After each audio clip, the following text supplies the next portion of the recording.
How we doing? Hopefully audio's good. I'm super pumped. I know this is super last minute. I've been waiting all day to watch the Campfire chat. Campfire PTR 2.0. Basically Diablo 4 version 2.0. I have not watched like the first 90% of the video just because I wanted to and I kept trying to during the day. But I'm home with the kids all day and I figured, well, I'll hang out with the kids and then I'll watch this when I have time to watch it, and now I have time. So instead of watching it by myself in a dark room, I'm going to watch it on the internet if anyone wants to hang out and follow along, and we can talk about all the things that are in here. And if you miss it tonight, the VOD will be up. Yo, what up, Squid? You're still awake, man? Awesome. Dude, I'm so pumped. I know we've talked a little bit about... we've talked about a little bit of the stuff on our Discord a little bit, but I have not watched the full thing. I love watching these things, so let's go ahead and check it out. Let me know if the audio is too loud or whatnot. I'm trying to monitor it a little bit, but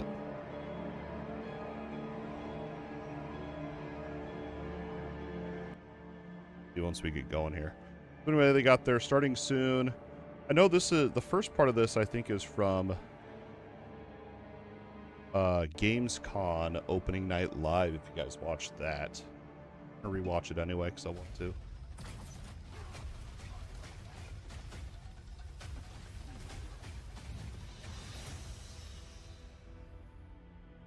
In Vessel of Hatred, we travel south to Nahantu, a region with both hopefully it's loud enough and vast sprawling plains. It's the last stretch of land in Sanctuary's eastern continent. Well, and I haven't even watched. I was just going off what you guys were saying on Discord earlier, so. In this expansion, there's a whole lot to explore under the dark canopy of Nahantu. Nahantu. I'm learning place names, the names of places. I usually don't even pay attention. That Diablo 4 has been taking place in. It's the last region that we haven't visited yet so far in the game. I think it's on the southeast part of the map. I think I'm probably wrong. I don't know, but that's what I think it is. In total. 4 of them are jungle themed, and then we have 2 that are Red Rock Canyon, but each one of them has their own unique identity. When you first arrive in Nahantu, you're in this place called Lingering Hatred. This is high treetops canopies where you're almost walking amongst the branches high above the jungle floor. Imagine a thick canopy that the light is just barely poking through. Yeah, I was just going off what y'all were saying while I was trying to play with the kids, so I don't know. The Hollows are a new enemy that's associated with Mephisto. They themselves are kind of like a tar. But with the, I'm going to try to not pause a lot because this is a longer video here. But with the regions, I know we were kind of talking about on Discord, with hopefully the new regions give us new, more Paragon points too, hopefully.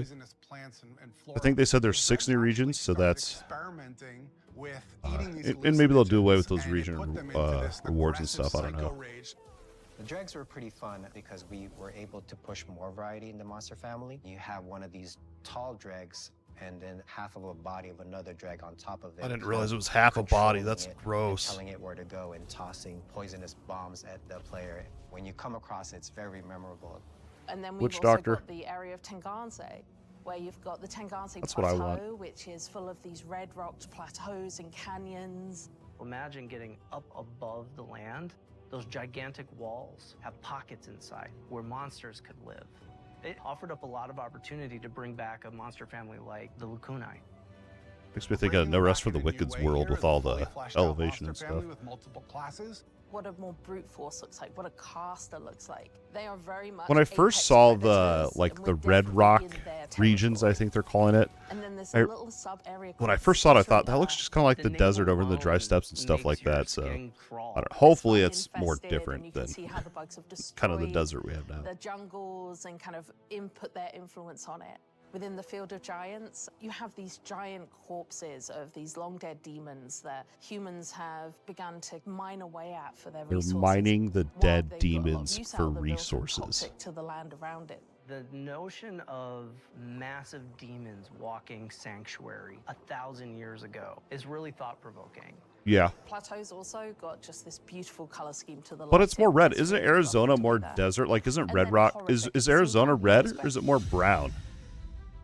Like the South is The like mercenaries and red. I vessel remember we went patriots to are Texas on a group of vacation. My people kids saw who red dirt we for the like to first time. They describe thought it as was the ordinary coolest thing. people with extraordinary skills. They have the I same only remember level of that. will to fight against the demons of hell. And there's 4 I've never mercs been to that you can Arizona, collect so I over don't the know. course of the campaign. Starts with Rahir, a blacksmith and a shield bearer is more defensive. Yeah, fighter. mercenaries. I need to have my He's got go in notepad. I there need to be and soak taking up notes. damage, use his shield as a bulwark against the enemy. You meet him early on in the campaign, and he's one who introduces Actually, get you up to my the notepad. mercenary network. You end up finding acquisition quests for 3 other mercs that you can find throughout the course of the story. Subo, the drunken archer, is going to work really well for people who want someone who's out of the main melee, in the back, offering utility and that kind of range support. Because I might We do a have summary. Ariana, a berserker crone, who's a melee combat fighter, close range. She's got a really cool combat meter, a massacre meter, where you need to keep killing enemies to get the meter to be So these are filled. the So a mercenaries. bunch of really interesting utility skills that you can kind of build in. Finally, we I don't know, dude. I have think Diablo, like Vulcan, this who's is a super magic lame, but user who can transform for himself the from human mercenaries, form to I'm really demon excited for the form demon and child join you in thing. combat. Just because it looks interesting, There's but I this really think great realistically what I'm going to reinforcement ability do where you can take is one of the mercenary probably skills and use attach it to one of the your powers, so warrior that- guy for the defenses, because I always struggle to get that resistance and armor cap up. So hopefully he can bridge that gap.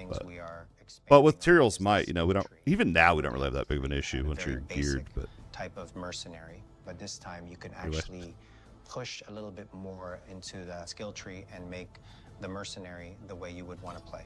Going through each mercenary progression arc and outfitting their skill tree so that it's complementary. now these to skill your trees, I don't know about you, but when I first saw these skill trees, I thought Borderlands 1, where basically you have, and I don't know, I haven't seen all the nodes, but it seems to me like you're going to have an offensive or a defensive, or maybe like an offensive or utility. And once you've gone into that side, you're kind of committed to that. I really wish there was, and maybe I'm totally wrong, but this is what it seems like to me. It'd be cool if there was a way to like kind of link them across and kind of like dip into both. And it's also going to depend on how many points we can get even in that skill tree too. Like I would assume we can't max it out. And I don't know. We'll see. We'll see how it I goes. think that's where the fun in the mercenary system really lies. The drunken archer. The Dark Citadel is a new in-game feature that's coming in Vessel of Hatred. It's an entirely cooperative player. Yeah, I want the shield, the big experience. shield bubble. All the mechanics within it are based around you. Well, Dark Citadel is the multiplayer thing that solve everyone's the challenges and face the first cars in an for our uproar hordes within. about. One of the outcomes of the Mage Wars. I personally This think it's giant crater awesome. And all the souls that were kind of lost in it from those wars. The goal of the first cars. I personally think the Dark Citadel is going to be awesome.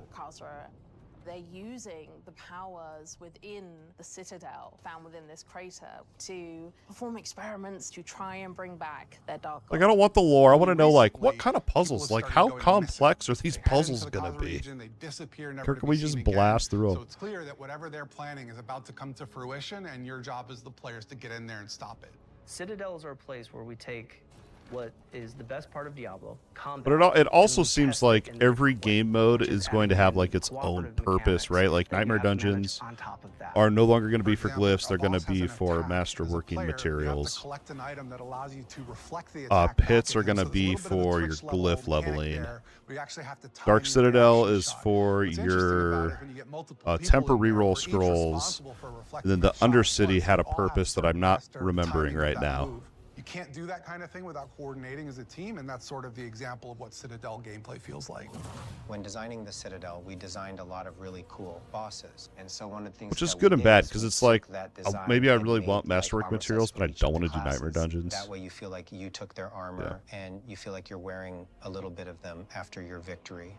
We also have a currency that's dedicated to Yeah, I Citadel, forgot about the where, Citadel as you play currency. through, a vendor can be interacted with to buy custom cosmetics that are unique to the Citadel. So is it only You can play with two cosmetics like people, but PvP the ideal currency? experience I is think for it 4. is. In order to facilitate that, we've built an all-new Party Finder feature, and the community has been pretty vocal about wanting this for Wing a long A. time. See, it said made wing a A. lot of I'm like, sense how many to us to wings pair is there with going to this be new in this? Citadel mode. It really That's is the an other thing I wanna activity know. that's geared towards people who And how love random are they working going to together be? with Like, their is the Dark friends, but Citadel always going to be like a strangers, and enjoy handcrafted, and the that only thing that's cooperative random is gameplay. like the events and the monsters? I cannot wait for players to get into the world. I'm really just excited for people to see Yeah. all the little hidden Yeah, we already made storytelling all the elements that parallels team has between put Diablo in. 3 It's and just Diablo interesting 4. things to find and see and discover. Glyphs are around legendary every corner, gems. and it's just a Paragon really great is the same experience as getting to Diablo explore 3, that. just a little bit more. It is more in depth than Diablo 4, the Paragon system. But yeah, at the end of the day, they did. Yeah, a lot of parallels between Diablo 3 and Diablo 4. Hello, Diablo community. Welcome to another campfire chat. We know Adam. This is the patch 2.0 campfire chat for PTR. As you guys can see, we're in a little bit of a new environment. We're all doing this. I from hope. I home. don't want set We items. had to do a quick last-minute pivot about 24 hours ago. I was struck by some con flu after Gamescom, but I just wanted to give a quick shout out to our production team. Didn't see him much at behind the Gamescom. scenes. Lucas, Jade, and Oh, Rich. Rod Ferguson a lot, made a quick pivot to allow us to do this and for us to be safe and to be able to still give you guys this exciting information for patch 2.0. But to lead us off, I do want us to do some quick intros for everyone here. Dude, they better on the not do actual sets like panel. D3. So Colin, would you like to start off the intros? Yeah, sure. I'm Colin on the design team. Hello, I'm Aislinn Hall. I'm a systems designer with a focus on live balance. Hey everyone, I'm Charles Dunn. I'm a class designer working on the live balance for Diablo 4. Hey everyone, I'm Jeevan Sidhu, and I also work on the systems team. Systems team. Awesome. So we got a whole panel here. Better way not, more dude. than what we normally If it's have, like because your we have so whole, much all to like actually cover. 6-piece armor set, dude, I don't want it. Give me like a We do wanna 3-piece, jump into 2-piece, things maybe. pretty immediately, but Us I for did sets, want to but recap really dude, quickly. Obviously, last week we I would were water it down at so much. Gamescom. We made some really big announcements for Vessel of Hatred, where we announced, the mercenaries that will be coming to Vessel of Hatred, along with how that system Side works with, note, like, this guy, when I was first reinforcements. watching It's this, like a new take of how Jeevan, mercenaries I thought he was in his play garage. within Diablo, especially since mercenaries has Then such I a looked at it storied closer and I realized that history is within the carpet in there. franchise itself. And of course, we also talked about the Cuirass Undercity and the Dark Undercity. Citadel, along with the Party Finder feature that players will be able to There's actually partake in literally with so Vessel of much Hatred and use that for Dark in this. And Citadel. I feel like they other haven't even features told us within the everything. game. We do actually have a blog up on Diablo4.com that does do a good deep dive across all of those specific items, so you guys can actually check that out. But we have a packed agenda today. This will be a long one, so we hope that everyone will sit down and grab a snack and join us as we talk about some pretty large systemic changes I'll that be will be here. coming with Diablo 4, along with some new stuff that we'll be sharing as well that will also be coming with Diablo 4. So we're going to start off with some We know progression what the updates. new We're gonna stuff move is. off So into some class and balance. I watched like almost the tail end of this, so I do know that Rune Words is coming. I watched that part of it, but I didn't watch the whole like first like along with some 90% of the quality of videos. life updates, and then we'll kind of cap it off with a cool new announcement that will be coming with Vessel of Hatred. So Aislinn, Colin, I know you guys want to jump into. I'm really interested with the how they're changing changing difficulty. So take it away. Yeah, thanks, Adam. And I'm sure everyone has no idea what the big surprise is at the end. None whatsoever. So yeah, right. Let's jump into the progression. So This is what when I'm we interested. launched the This is what I game, want to know We about. had a sort of vision for the game that we felt like was really fun to play through once, where you'd sort of traverse through these world tiers and you'd be gaining new sacred items rarely, and then you'd be getting ancestral items when hopping into World Tier 4. And as we played the game more and more, and as we've gotten feedback, that necessarily I like how he hasn't said broken sacred super items fun, so rarely, we like, sped yeah. up a lot of the progression We to skip sort of get sacred. you into that space that where you feel powerful, where you have autonomy over your choice in terms of difficulty and challenge and reward. Diablo is all about that progression, right? And sort of blasting and feeling efficient. So we wanted to take a step back after looking at itemization. We've added a ton of itemization progression that we think is feeling pretty good. There's a lot of ways to customize your character. There's a lot of ways to progress your itemization. And we wanted to look at other aspects of the game. So that came in the form of like what hasn't aged super well. What are the things that we Nightmare really enjoy Dungeons. and we see that you all enjoy? And doubling down on that. So two of those things are difficulty and overall just character progression from your paragons, your glyphs, etc. We've sort of taken the approach. It's going to be interesting to me how it's going, because they can talk about it and we can like, but until we actually play it, it's going to be interesting to me how are they going to make it meaningful. Because I was kind of joking around earlier, because they're going to add 8 new difficulties, and the highest difficulty being Torment 4. So right now it's literally just blast to World Tier 4 as you know, as quick as possible, and it's not hard to do. And I'm curious, is it just going to be, instead of World Tier 4 now it's Torment 4? Or is there going to be like, you know, things to do on the lower difficulties that are still engaging and ultimately fun? You got to think about it. It's like, it's a hard line to walk, right? You want, like they said, blasting and being efficient is a large part of Diablo 3, obviously, and they're trying to, you know, have that be the same with Diablo 4, it seems like, which is fine, but, you know, you have the blasty, like, you know, get to the end game, max out a character in 48 hours, kind of like what you can do now, versus like, you know, kind of part more of the grind, and not like a monotonous, tedious grind, but like more of a long-term goal that you're not just going to blast to and like play like 20 hours of playtime, you know. I don't know. Of like really doubling down and embracing again what has been really fun, right? Blasting, being efficient, having control over your challenge and reward, right? Profane Mind Cages is awesome when you can stack it to 3. The mind and you can cages hop are into cool. those hell ties and just start getting tons of experience and reward for pushing that challenge. I want more of Dungeons like those. Nightmare Dungeons, Infernal Hordes, really pretty much every endgame in the system at this point has a tiering system associated with it, and we think that's like pretty indicative of like what has been fun, and we want to embrace that. And part of that is, you know, that idea of I can push really hard to get more efficiency. Part of that's conquering milestones, right? It's really good. It's a ton of fun to hop into World Tier 3 early. I think I hopped in at level 25. I know where he's going with this. In the latest release, just to see if I could do it, and it was a ton of fun. And it's sort of all about embracing that gaining power. Like, because right now when you very first unlock the next world tier, whether it be tier 3 or tier 4, but like it, unless you're playing one of the meta classes, and it, like I'm talking like day 1, day 2 of the season, where you're still a little baby Diablo player or whatever. Like I there's times where I just hop into that new world tier, just, you know, and I'm not blasting the capstone dungeon, but I'm in there, and it's kind of a struggle. And then you get your first sacred for tier 3, or, you know, ancestral for world tier 4. You get that weapon pop, and it's like, okay, GG. Like, you know, I'm finally here. We're doing it. Multiple ways, feeling that is a good feeling there, but it's, you know, short lived. short-lived. Thing that we really wanted to look at in terms of making this better is alting. We made a change to make it so that the mythic uniques could be equipped at level 35, and if you've done that, it's a really badass experience. Where unless you're like me, and had a gem in there that made it be level 90, not know you could unsock it. You just blast through the leveling experience, and it's a ton of fun. Yeah. That being said, we've added tons of sort of power to the equation, and we wanted to make sure that we also gave you more autonomy to sort of challenge yourself with all that new power, and we're adding a ton of new power in the expansion as well. So to cover it again, right, we want to look at expanding the progression in other areas of the game come patch 2.0. So with that, Aislinn actually has a bunch of exciting changes to talk about here. Just like, what's the point in 8 difficulties? Okay, everyone, I want you to put on your thinking caps because we have a lot of details to cover. So buckle up. We, in fact, have a topic screen here because there's so many things regarding progression that we're going to be talking about today. So the way that we're approaching this presentation is we're basically going to be bringing you through what a character's journey would actually look like.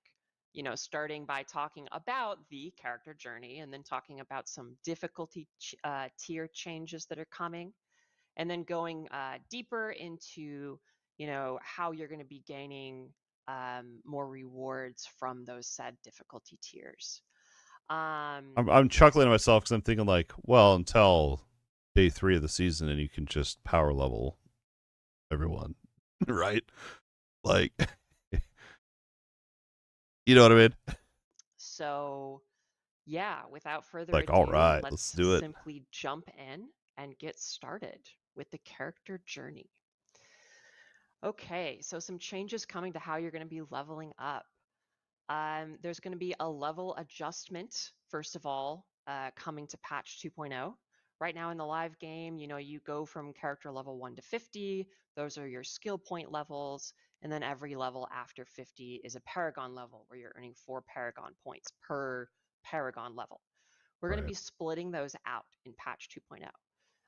And so you're going to earn Paragon points, which are going to be separate from your character level. Levels 1 to 50 represent those character levels. And there's also going to be a new max character level, quote unquote, of level 60. And that means that you are going to be earning 10 more skill points Okay. from Okay. what you had been earning pre-patch 2.0. Dude. There's also going to be 10 more. Hold on. 10 more skill points? And they're adding new skills. Think about that. Dude, my Desecrated Ground build right now, if I had 10 more skill points... Dude. Okay. Pace to the leveling journey. So we have a lot of new difficulty tiers that are being added to the So game. what is it? You hit level 60 and then you have, so why are they saying 1 to 50 is character levels? Why not just 1 to 60 is character levels? They're trying to make it seem more complex than it is. It's not. 1 to 60 is your character levels. Then 60 you gain Paragon levels, which are account wide that you can put into your Paragon boards. So it's not. Good changes. Soon. I'm excited for it. But effectively, lower difficulty tiers are going to be offering you a slower pace if you're a near player, you just want a very casual, chill experience. But you're going to be able to bump it up. Who's out there like, I want to level slower? You know? Like if you're, engaging with tempering, you're engaging with all these systems that are making your character stronger, and you want something to test that against, we're aiming to give that to you. Penitent. And these difficulty tiers are going to be offering you improved efficiency, improved rewards, and the goal is to improve your pace if you can blast through these difficulties. Yeah, this is a lot like the mine cages, right? Like we sort of heard, we heard you like mine cages, so we put it in the game systemically, like from whispers to Helltide to literally everything in the world. Like maybe you like doing dungeons. And really, it's sort of like giving players that choice to do what they want, and it's not just Helltide now that can push that difficulty. Yeah. So instead of difficulty, why not just have normal, but you can use up to 3 mine cages, make the monsters harder, and then just have torment 1 through 4? Why have hard, expert, and penitent? Why not just let us mine cage it? I don't know. That seems too simple, I guess. Totally. Like we were just playing on the development team, and we were playing in Helltides, and playing with mine cages. There's got to be more. There's got to be more to it. Now that I think about it, those difficulties are going to affect the whole open world. So I'm assuming hard, expert, and penitent would potentially maybe spawn harder events or maybe things like that. Maybe okay. Be able to do this or like have this option available to me, like basically whenever I'm playing. So that's a big part of these changes. Moving on here to the number adjustments. So as a lot of you guys found in footage, yes, there is a pretty substantial number adjustment. So a big part of this is we want to make sure that there's room for growth. And we're adding a lot of player power in patch 2.0 and Vessel of Hatred. And we want to make sure that numbers don't get so crazy that we cannot even fathom them, right? And so a big part of this is giving us a good starting point in patch 2.0 new where armor we can cap afford to grow numbers. Aizen, I think it's really important, to have numbers that are like when you're like doing damage numbers to see ones that are meaningful to you, right? If you're increasing your damage like even 10x, but it's taking it from like an 8 or 9 digit number to a 10-digit number, it's almost impossible to see that kind of growth in player power. So with numbers that are more readable on screen, that A, makes it much more obvious when you're getting more powerful, and just makes the game as a whole easier to kind of comprehend.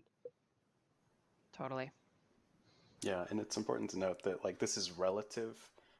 In that we're not slowing you down in any way. This is purely sort of one of those adjustments that we're making to ensure that you can have more growth in the end game. We're not at the top end nerfing things like crit chance or CDR. Really, this is all about having actually like sort of what we set out to do when we launched the game is have more grounded numbers for longer. That's not to say that you aren't going to get insane in the deep end game, right? Yeah.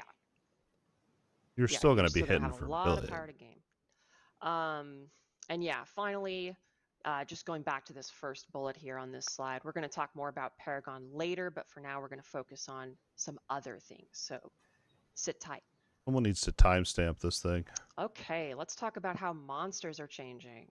So we've streamlined monster health and damage in a pretty big way. We took a look at how monsters gain health and how they gain damage over different difficulty tiers. And we've really like honed in and kind of universalized our approach to how they're gaining power throughout your character experience. And this is going to be applying to all monster types, you know, normal monsters, minions, which are elites, little buddies, elites themselves, and of course bosses. And all of these monsters now have health that's relative to their normal monster counterpart on any given like difficulty tier.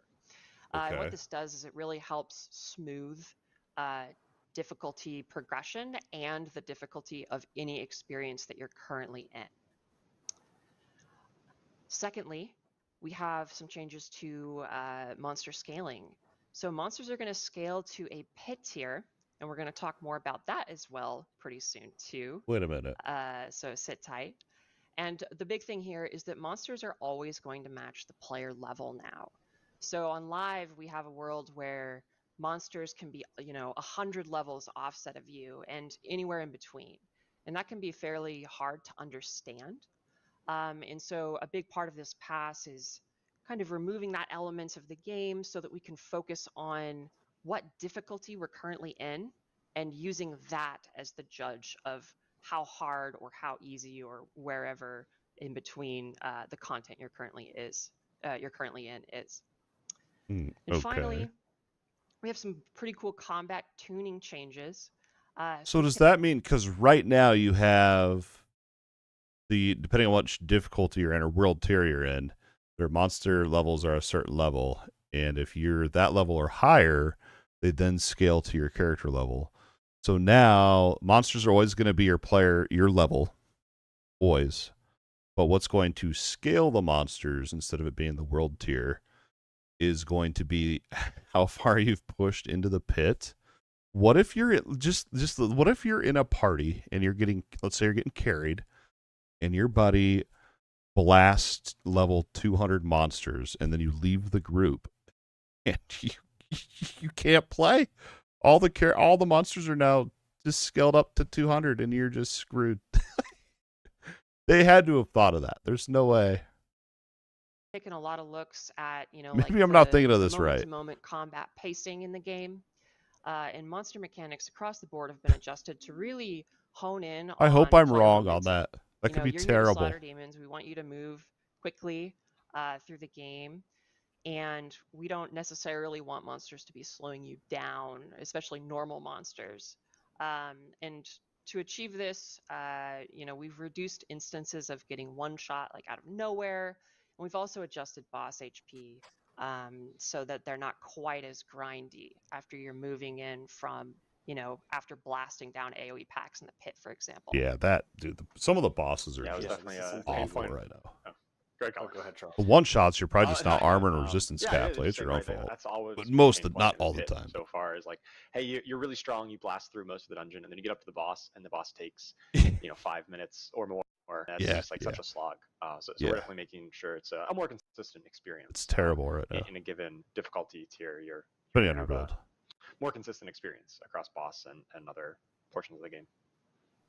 Yeah, and we've already taken a lot of steps towards this. And one of the previous seasons, we set it so that you wouldn't get armor cap penalties as the monster is leveled higher than you, right? So this is really just sort of consolidating a lot of the I'm gonna get shit for the Blizzard math on the back end to make sure that like a lot of the things are really being reworked on the back end to address the problems we see on live with the crazy exponential scaling of boss health from like 4 different multipliers and the crazy exponential damage that some of the monsters are getting. It's like the corpse bow, of course, dying in one shot from off screen. A lot of those things should be much more consistent as you're climbing through those difficulty tiers, which we're going to talk more about in the future or in this presentation. Very soon, in fact. Like right now. This is what I want to know about. Like I want it to be interesting differences between difficulties. So, this is our beautiful Blizzard illustration, if you will, of Art by current day Colin. art by Gotta- Colin. gotta- Thank you very much. Gotta call out Colin. Yeah. Oh Yep. no. We've got We're gonna the get art for this. This is art. What are you talking about? yeah, All this right, is move on. beautiful. Get to the details. modern art. Yeah, you can see we have the big bone boss, very, very sad at the current state of things up there. Jeepers. So what this is basically illustrating is that Jeepers there are basically creepers. brackets right now on live where various content is relevant. You have world bosses that stay relevant for a certain amount of time. You have Helltide that stays relevant, maybe a little bit longer than world bosses do. And then you have world tiers 1 and 2. Then you have world tier 3, which is, very sad. Sorry, world tier 3. They're using Yeah. pit. And then world Also, tier 4. magnifying glass, you can see it. Yeah, No one yeah. does Maybe pit. if you look really closely, you can see how There's long. It no takes to one go that through does World Tier pit. 3. And then World Tier 4, which has like a bit of a tail, but still pretty short. And then we compare it to like where our character's power currently exists, which is, you've got level 1 to 100, and then of course your journey throughout all of the pit tiers. And basically what this is illustrating No one's doing is pit. a lot of these content types fall off. World bosses. This don't stay this relevant. illustration's way off. Helltide should be like at the start of World Tier 4. And you know what? Okay. Forever. Helltide doesn't stay relevant forever. The world tiers you're living on in the open world don't stay relevant. And eventually it simply becomes about running the pit. And that's the place where you can judge your character's strength. We don't necessarily want the game to work that Not way. me. We want a lot of activities. Not to me. stay I use fun and hordes. If I interesting. can't clear tier 7 hordes, my build sucks. I don't use pit to measure. And engaging for as long as possible. Maybe I should. Maybe And I'm so doing to it wrong. accomplish that, we've got some pretty big changes coming to difficulty tiers. So Why would let's dive anyone into the do meat pit? and potatoes Okay. of this, talking about pit arbitration. And that's just a fancy way of basically saying that the pit is going to be something behind the scenes that's setting the pace of all difficulty in the game across all content types. So pit tiers are going to match difficulty tiers. There's going to be 5 pit tiers per standard difficulty, which is just Okay. encapsulating 4 new world tiers pre-level 60, which are normal, hard, expert, and penitent. And then there will be 15 pit 80. tiers per torment difficulty, and there are going to be 4 torment difficulty tiers. So 80, once you've cleared, or once you've done pit level 80, that is the equivalent to max of Torment 4 at 80. Anything beyond 80 is pushing. So does it stop scaling at pit 80, or does it go beyond that? Tiers 1, 2, 3, and 4. Difficulty tiers are going to derive monster health, damage, and intensity from the pit tier that is associated with that difficulty tier. And I know that's a little complicated, but we're going to have some supporting stuff to show what this means a little better pretty soon. And I do want to call out intensity here. Colin, do you want to talk about monster intensity raising between difficulty tiers? Like, is it where once you've cleared pit 80, that's like the highest the monsters can scale? Because like right now, monster level 200 that's the highest they can actually scale to. Is that how it's going to be when you've cleared pit 80? Or can you scale the monsters higher? I know you can do, I'm assuming you'll be able to do pit 80 and then the mine cages to go beyond that. But Yeah, so intensity is something we played around with in the base game, and it's sprinkled out throughout the game. But what intensity is it's a backend system that controls monster aggressiveness as well as monster intelligence. So by aggressiveness, it's things like they attack faster, they have lower cooldowns, they move faster. And then intelligence is they predict your movement more, they'll face you more. So if it has a big swing, it's actually going to try and track you a little bit more accurately. So it's not just the health and damage that's going up through these difficulty tiers. The monsters are actually becoming a little bit more dynamic and fast-paced. instead of that, they should have the monsters get new abilities. That feels pretty good, especially when it's sort of scaling through the new difficulties here system that we have. Yeah, this is totally. something we we do have on the live game, but in the new patch 2.0, you're really going to feel that difference. Currently, you feel a little bit of difference in between the different world tiers, and that's just going to be magnified. And your moment-to-moment combat it's not just going to be higher numbers. The moment-to-moment will feel different and harder at these higher torment difficulties. Yep, they're going to become bigger jerks. Copy that, As Charles. you ascend difficulties. All right, so let's talk about difficulty gating. So this is basically how people are going to be moving through these different difficulty tiers. Pit unlocks a So the character pit is level going to unlock 60. Once you hit character level 60, which is the new maximum character level in patch 2.0. So pit tiers associated with standard difficulties are going to unlock immediately, which is pit tiers 1 through 20. You're going to be able to challenge all of those immediately once you're max level. And you're going to need to beat pit tier 20 to unlock the first torment tier. Once you beat pit tier 20, you're allowed to go into the overworld on torment 1. And then, as we see here, there are 15 pit tiers per torment difficulties. So to unlock torment 2, you would then need to progress through the pit and beat pit tier 35, at which point you can now go into torment 2 in all other activities, so on and so forth. So this is basically creating a... Sorry, go ahead, Colin. Oh, I was going to... Well, can we skip ahead, or do we have to do... What's interesting is like Torment 1, you can think about as World Tier 3 today. And what we're sort of doing is essentially saying, now that level cap is 60, you actually can find some of the best items in the game very early, right? Imagine if you were able to just start finding the best items in the game in World Tier 3. That's really sort of what we're talking about here. We're really speeding up when you can actually get to the end game, where we've added things like the pit, we've added things like nightmare dungeons and more end game activities for you to engage with, and item modification systems. So basically, remember I joked earlier about how they're like talking about sacred items, like we all skip sacred, we go straight to the ancestral. No one uses sacred items. Like maybe for like a very short time, but literally it's like ancestral. So they're literally just cutting that part out basically with the system. It's what it sounds like. It really is sort of getting you into the fun faster, which also makes alting. But like my first thought in my head was like, oh dude, it's just gonna make it that just too easy at that. But it's like, they're kind of trying to modernize it, or a lot more cool, right? Process. Way easier to sort of get to that point. Making it easier. All right, I'm in the end game. I'm going to start looking for awesome items. I'm going to start modifying my items. So we think that like sort of represents a pretty substantial change to how you play the game. Oh, so yeah, for absolutely. us wondering why we kind of built it around the pit, and why we associated difficulty with the pit. What I'm saying. How do y'all think about that? Vaughn coming in. That's what I'm saying, dude. Yeah, so right now the pit is a fantastic razor to judge your character against. And I think that this overhaul is effectively turning the pit into the game's backbone, to use kind of a gruesome term, but we're Diablo, so whatever. Basically turning the pit into the game's backbone of like difficulty, and all other difficulties is kind of derived from that. And it gives us a very predictable and understandable pace for you to experience all other activities in the game based on the pit's difficulty. Well, why are they basing it off the pit? Great for pushing difficulty, right? You think about how part of what's really fun, again, about Diablo is that feeling of progression and that feeling of becoming powerful, then taking on a big-ass demon, killing it, getting awesome loot.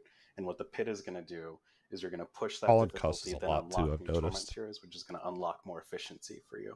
And you can sort of think about it as like we've added not just a World Tier 5, but a World Tier 5 and 6 as part of this torment system. And it's something that we continue to sort of evaluate and build on as characters become more powerful, and we add new ways to sort of play through the system. Yeah, and I think it's also a lot about consistency across content, right? Currently in the live game, we've got a lot of different levels of different types of things, right? You've got Nightmare Dungeon keys, you've got pit levels, you've got Infernal Horde tiers.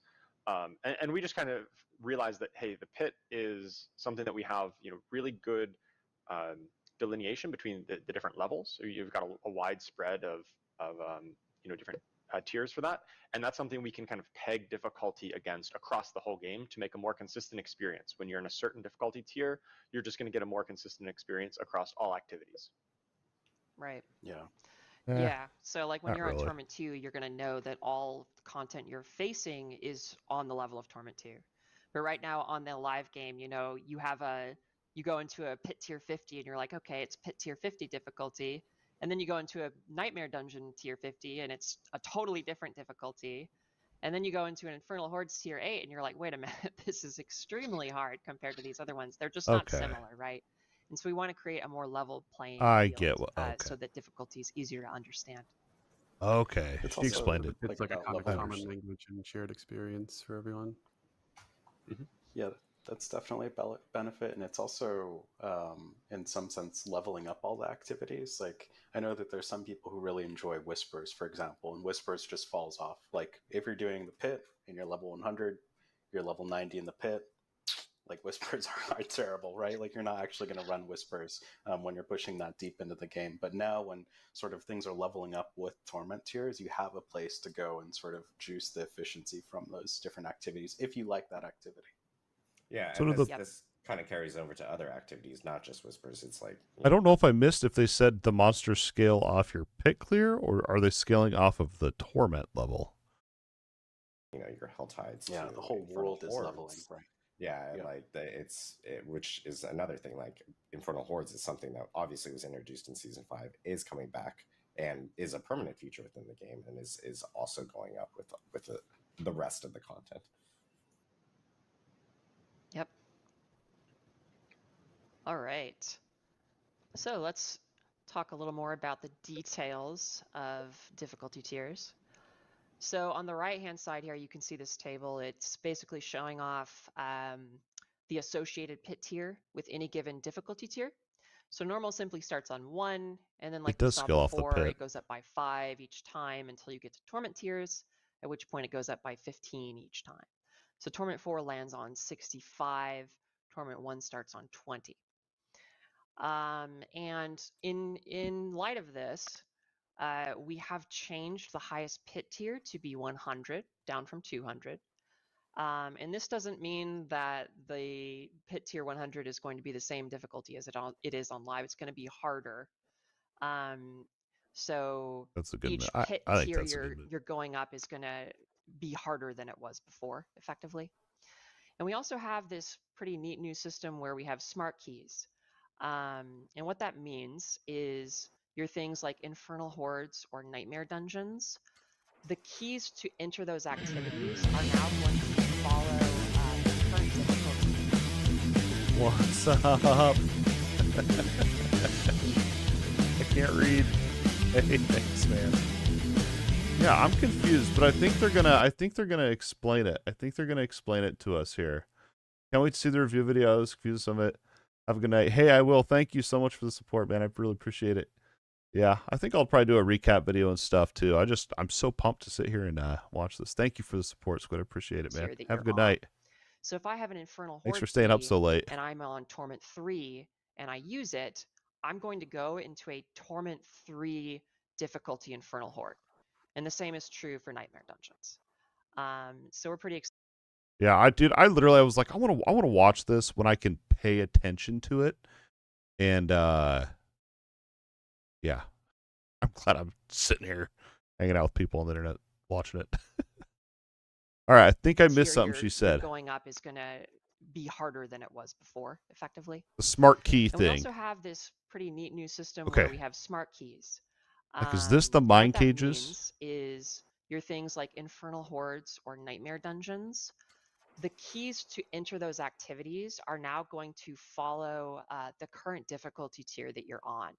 So if I have an Infernal Horde key and I'm on Torment 3 and I use it, I'm going to go into a Torment 3 difficulty Infernal Horde.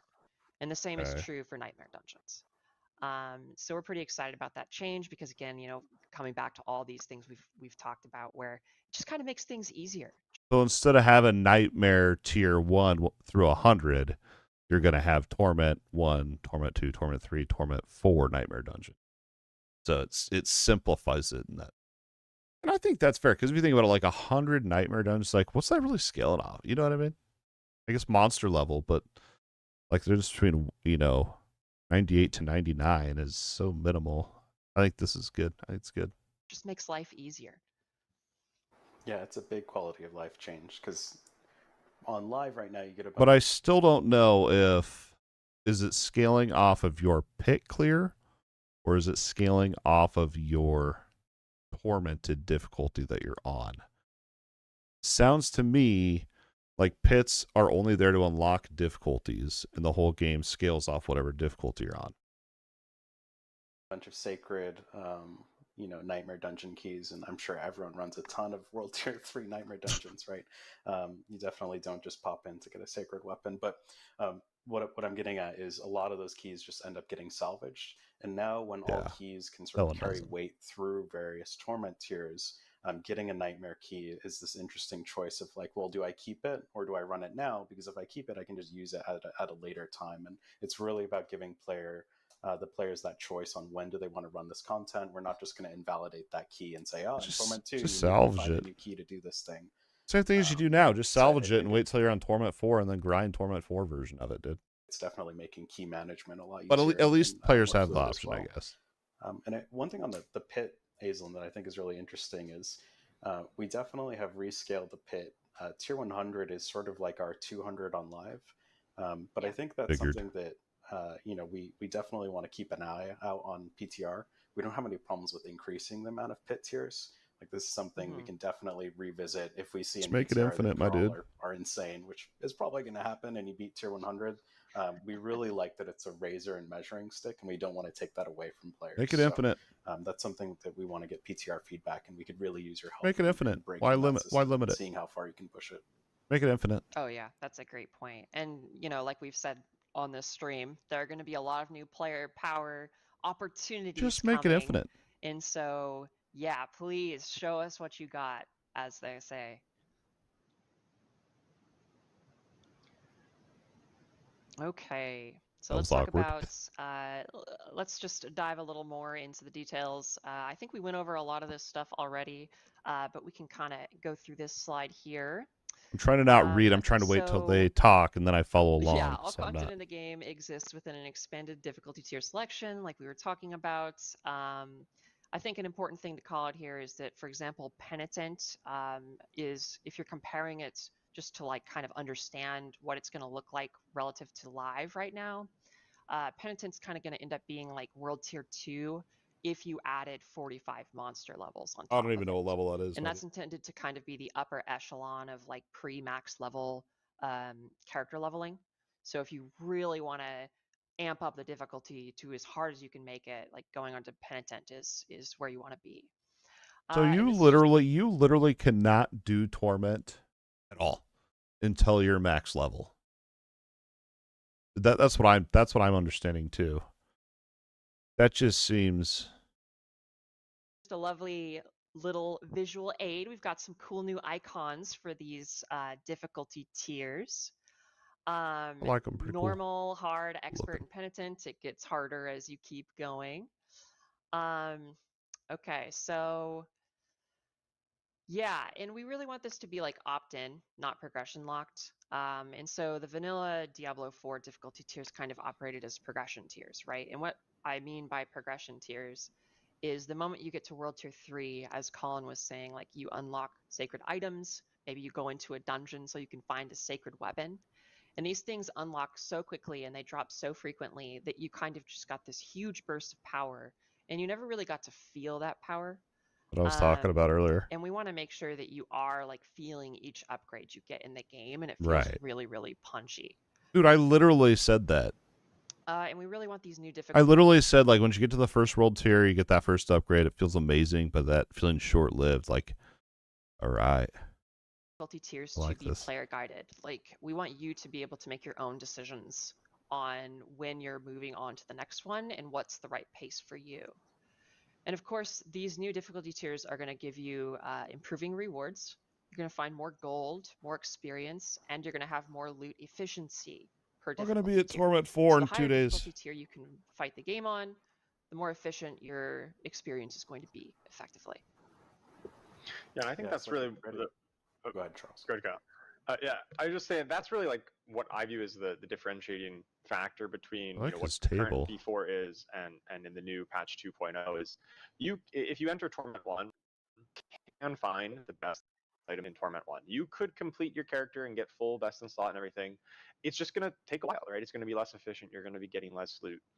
And whereas in the live game right now, right, you just can't find the best things in World Tier 3. You are kind of obligated to go to that World Tier 4.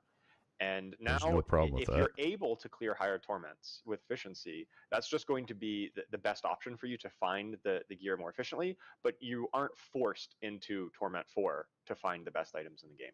Okay.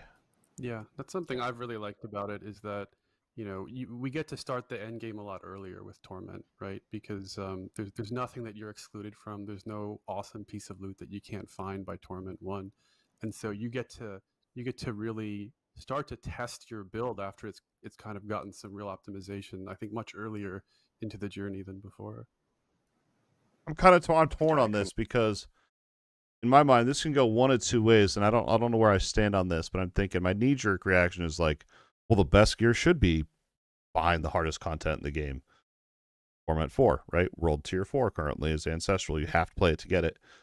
And it should be that way. You should not be able to get the best gear in the game until you can clear the hardest top end content in the game. But then the other part of me is like, it does allow you to actually like make sure your build gets to its true potential quicker, which I mean, I guess it's just more about accessibility at that point, right? Because I mean, I'm sure there's like the crybabies that are like, oh, I want the Ancestral gear, but World Tier 4 is too hard for me. And it's like, just get good. Just gear correctly for your build, and you can do it. Not that hard. I don't know. Maybe I'm thinking about it wrong, but it could go. I see both sides of it, and now that I'm hearing them talk about being able to like kind of unlock your build's potential a little bit earlier on, all right, I could support it. I could support it. Like a great example of that is what we're doing with the ladder bosses or the lair bosses. All of those unlock in Torment 1. The cost to summon them is static. It remains the same throughout all the Torment tiers. Oh, cool. And what that means is if you can beat it on a higher Torment tier, you're going to get way more uniques. So you get a handful of uniques starting in Torment 1, way more uniques in obviously Torment 4, but the cost, because it remains static, we're not going to ask you to get anything extra like a Stygian Stone. That just means as long as you can kill that Torment 4 boss, you're getting way more efficiency. Is there going to be a tormented version still? It feels amazing to sort of progress through those Torment tiers and just unlock way more power. Is it just Torment? Opportunity. I guess it would just be the Torment level. Yeah, we don't really have this differentiation of like a regular version of the late game boss, like a regular version of Duriel, and then the tormented echo of Duriel. That's not really a distinction that we have anymore.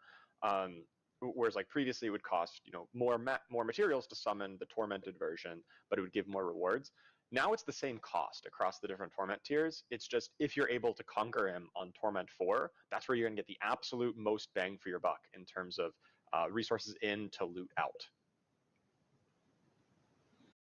So don't summon and fight the boss until you can clear Torment 4. Otherwise, you're wasting your boss mats. Right? Yeah. That's what that boils down and to. I want to just double down on like Torment 1 is where the end game starts now. And just each Torment tier that you're ascending is making your end game, more fun, basically. Because you're going to be getting cooler stuff, or more frequently. Not cooler stuff, but more frequently. You're not getting more better, so Okay, you're getting the same so enough goodness about of difficulty items. tiers. Let's move on to some Or of itemization changes. So, item strength. We have what I like to call the they're item walking power that line shuffle too. happening in patch 2.0. This is what I wanted to know. 540 are going to be adjusted to 540, and 540 FX bands in lieu of this, or in addition to this rather, are going to be adjusted as well. So yeah, items at the new character level max they're gonna max out at 750. And that's not actually the highest item power that's going to be in the game, and we'll talk about that more in just a second. But most items you're going to be finding once you hit max character level will be item power 750. And you're going to be finding much better item power items from levels 51 to 59. There's going to be big item power jumps. So once you start leveling your character past those original 50 character levels, you're going to start finding a lot better gear. Okay, so let's take a look at what an ancestral item looks like in patch 2.0. Oh. Sacred items no longer drop. I called that from the beginning. Yeah, let's take a look here real quick.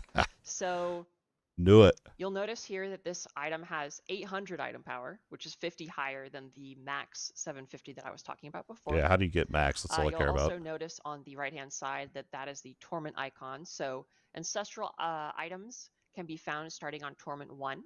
They're going to become more frequent as you ascend Torment difficulties, but they're still going to stay pretty rare throughout. Okay, I have to write that down because I'm going to forget that. Ancestral starts dropping on, what'd she say? Torment 1? But more, which that's common sense. I don't need to write that down. That's common sense. More frequent. That's for all items, not just ancestral. Duh. that's all items, not just these. All torment levels. You'll also notice that the greater affix on this item is highlighted. That is because now, whenever you find an ancestral item, they're always going to have one greater affix. Oh. They can roll with more, but they will be guaranteed a single one every single Guaranteed time. Greater. So let's hold on. Did she say all ancestral items? You'll also notice that the greater affix on this item is highlighted. That is because now, whenever you find an ancestral item, they're always going to have one greater affix. They can roll with more, but all ancestral items get a guaranteed GA. What? What?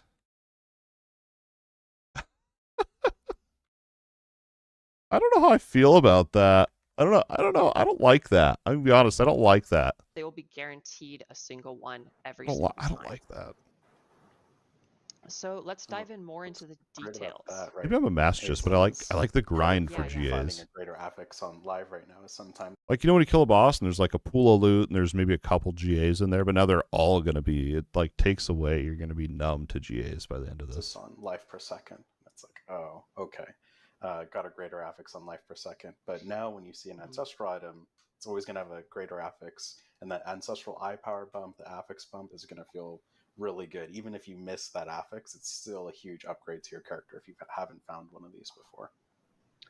Yeah, and sometimes, right, you get an item that has multiple greater affixes on live, and it's not at 925, it's not at the highest item power, and that's kind of a mixed bag, right? Like, well, it's kind of good, but it's lower item power. And now things with greater affixes will be definitionally at that highest item power. Yes. Okay, so let's talk about the details here. So sacred items are not going to drop anymore. They're kaput. You're going to be looking at normal items pre-torments, and then you're going to be chasing ancestral items once you are in torment tiers. So yeah, starting in torment 1, they're going to start to drop. As I said, they're going to become more common as you go up, but again, they're going to stay fairly rare. They're never going to, be like the only thing that's dropping. Ancestral items are intended to be where you're finding forever items. So ancestral items aren't going to just all. So every item on Torment 4 is not going to be ancestral items. So basically, what they're doing is, it's like I was complaining about the non-GA and then them having the greater affixes. Basically, what it's going to be now is you're looking for just ancestral items. So if an item drops, it's not ancestral. That's basically your non-GA item. Because right now in World Tier 4, whatever, every item's ancestral. But it sounds like now it's not going to be that way. So it's kind of like find like a really good ancestral weapon, or of whatever slot that you may not have an ancestral item for, that's going to be a big moment. That's going to be an exciting moment where you're going to get something a lot better. Because they also have their own affix band as well. So these ancestral items are going to have better affixes than their non-ancestral counterparts too. Maybe I'm wrong on that, but that's Something what to I'm note thinking. is that greater affixes only drop on ancestral items. You're not going to be finding greater affixes on non-ancestrals. So when you see a greater affix drop on the ground, you're going to know that that is an ancestral item. Ancestral items also have 2 tempering slots, up from 1 on non-ancestrals, and they're masterworkable up to 12, whereas non-ancestrals are masterworkable up to 4. And finally, they are going to have higher aspect ranks too. So you're going to find legendary aspects that become better on ancestral items. Can we enchant? And Charles, we actually added Or a can ton we of add power on? to legendary aspects to accommodate this. We didn't just sort of readjust where those power bands are You coming have to find the aspect Yeah, drop. all of the legendary aspects that now scale a little bit further into the ancestral tier. We basically just tacked on 5 new levels kind of on top of the current value. So you're just going to find even more powerful legendary effects than you have currently in the new ancestral tier. It's going to be a lot of fun to find those. But can you add them on yourself? Like, do those, can you get Okay. ancestral aspects move in on to your Paragon. codex? That's what I want to know. So we have some pretty big glyph updates coming with patch 2.0. There's been a significant rework to how many ranks you can earn on any given glyph, from 21 to 100, which is a lot of new ranks. But we want to make sure that there's still texture in that system, right? And so because of that, we also have a new a new glyph rarity, legendary. So once you upgrade a glyph to rank 46, it becomes a legendary glyph, which you can see here on the right. 46. This spirit glyph is level 50, so it's past that 46 mark. It's legendary. You're going to get a glyph radius increase at rank 15, which you is already in the get. live game. But you're also going to get another radius increase at rank 46 when it becomes legendary. Dude, and this that's is so making awesome. them bigger than they could have That's been going to be previously. So you're wild, gonna get more right, space dude? with your glyphs because of this.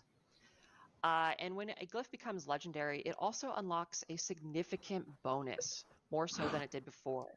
And you can see that on the bottom of this glyph here. It's got the legendary bonus, increases critical strike damage by 21.6%. And it's very important to note that this is a multiplicative bonus. This 21.6% is not an additive bonus.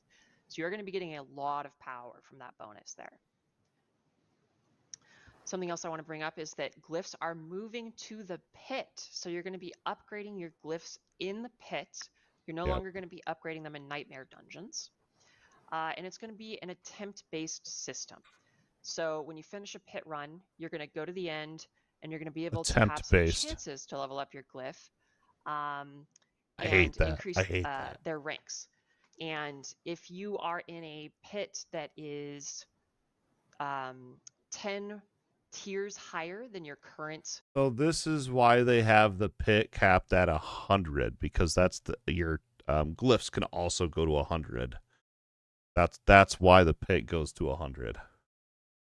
Glyph, you're gonna have guaranteed success, and for every 20 pit tiers that that the pit level you're in is higher than your current glyph that you're trying to upgrade, you're gonna get bonus ranks so that you can accelerate the process. Do you want to speak more to that, Colin? Yeah, I think this is a really important note because you could easily look at the rank 100 and be like, oh my god, the grind is even longer. But based on how that upgrade chance works, it's guaranteed as long as you're beating pit tiers that are higher than your glyph. And then how that bonus math ends up playing out is if you're beating, for example, a pit tier 30. Well, the problem is going to be when you're getting your glyph from 90 to 100, because you can't guarantee. That's roughly somewhere between today's World Tier 3 and 4.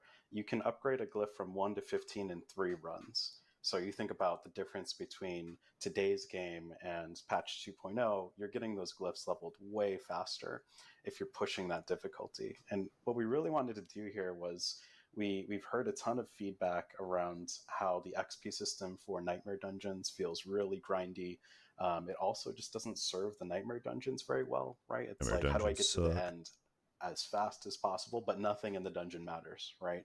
And what that does is in the pit, it's all about speed and efficiency, and it sort of embraces that.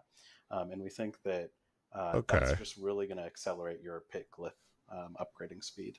Because pits are already timed. I want to be really clear with the chance. The chance-based system is essentially there because it felt really bad when it was binary. Like when we said, hey, you need to beat the pit tier, or you need to beat a pit that's 10 levels higher than your glyph, and if you don't, you get nothing. That just felt really bad. So the chance is not there to increase the grind or slow down progression. It's actually just there to protect from like it feeling just terrible to not get literally anything from that run. Yeah. So again, to be clear, it's 100% chance as long as you're pushing difficulty. We think that this fits the content a lot better. We've heard a ton of feedback around like the pit rewards feeling lackluster, and there's not really a reason to push difficulty. You know, you sort of just want to hone in on like 90 or 101, depending on where you're at in terms of your progression journey on live. This system really encourages you to push and gives you a tangible reward every single time you do it. Yeah, and I think it's important that there's Yeah, the but- consistency of like the communication between, right? So, hey, my glyphs are currently level 50.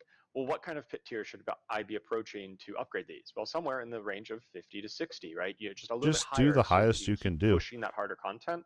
Don't be like, oh, I'm on my 3rd, 4th glyph, and I need to be 10 levels, 20 levels higher, so I'm going to do pit 20. Don't do that. Just be like, well, I know I can clear pit 60, so just always do 60 until all your glyphs are level 50 or level 40, and then try to push higher. Like, don't do lower just because you're glyph level. And Do also, the if highest you you have a can glyph do. down at level 1, because maybe you haven't paid attention to that glyph, it's going to level up much faster if Yeah. you are already Yep. already proven yourself, proven that you can hang in pit tier 50, for Yep, instance. You're that's going to what I level just those said. up very quickly. I think what's also cool is if you have a build that you feel isn't doing as well as you go up in Torment, it makes it a lot easier to kind of snap something back in and catch up faster. True. Yep. Yeah, absolutely. Yeah, the further you progress, the easier it is to level those up. So here we have a video basically just showing off what the new UI looks like for upgrading a glyph Emerald in patch fragments. 2.0. So you can see that it's showing you the current pit level you're on, the current success chance to get a rank up. And something else I want to call out is that when you are, oh yes, right. So this is rank 45 to 46 explicitly, which is the moment where you are increasing a glyph from rare to legendary. And something important to note about that is that it does cost a fairly significant amount of gem fragments as well, but it's giving you that increased radius size and the new multiplicative legendary bonus, which is pretty sick. You can get a bunch of fragments from And Infernal here we have Hordes an unless they example change of it. showing how the radius gets even bigger in patch 2.0. I want to call out here that the midpoint says level 21. That is not correct. It is level 15 where the radius increases. But yeah, previously there was only one radius increase. Now with legendary glyphs at rank 46, That's there is a huge. second radius increase. That's huge. That's going to be massive. Okay, so let's talk about some more stuff related to Paragon. We have realm partitioning for Paragon now, and this is kind of getting into alting that Colin was talking about. We have realm-based Paragon points now. So your Paragon points are going to be shared across an entire realm. And remember that what a realm is like either seasonal softcore or seasonal hardcore or the same for eternal. Those are realms. And these Paragon points are going to stay latent on a pre-level 60 character. And what that means is that, you know, if you have, let's say, 150 Paragon points on a realm, those Paragon points will remain inactive on any character that's pre-level 60. But once you hit level 60 on that character, they will have those 150 Paragon points. All right. And it's also important to note that any Paragon points you earn on any of your characters in that realm are going to be shared among all characters in that realm. So if you earn 25 or 50 Paragon points on one character and then hop over to your alt, you're going to have 25 or 50 more Paragon points. But you got to be spent level on that 60 to character. use them. And in addition to this change, we have a pretty hefty Paragon level increase. I was hoping you So could right use them now, the from current level 1. max, besides Renown and Altar of Lilith bonuses, Be is busted. 200. And we're increasing that up to 300, which is going to give you a lot more levels to chase throughout any given season.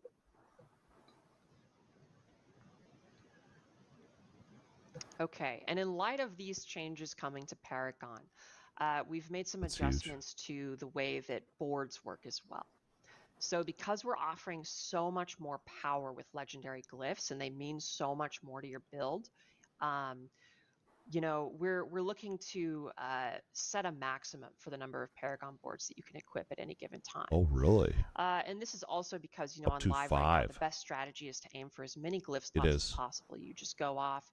You oftentimes ignore whatever legendary node bonus you're 100%. getting just for the glyph slot. 100%. And we want to make sure that you're really focusing on I saw these one build that legendary uses nodes, and you're 8. focusing on these really cool legendary glyphs that you're getting.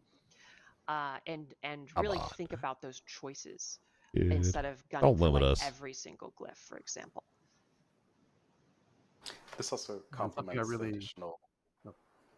I was just going to say this really helps complement the additional 100 more levels. Like we've heard a lot of feedback that it feels really flat once you hit 100, that there's just no more progression. You don't really need to kill any of the monsters anymore unless it's explicitly to get the loot drop off of them. And that kind of feels bad, right? Like I'm walking through this dungeon and like I get literally nothing out of killing these monsters. So with the board limit, we've packed a ton of power with additional Paragon levels to grind, a ton of power with the legendary glyphs, but it also creates a situation where once you've achieved all those different things, you don't feel so bad necessarily around not getting to that Paragon level 300.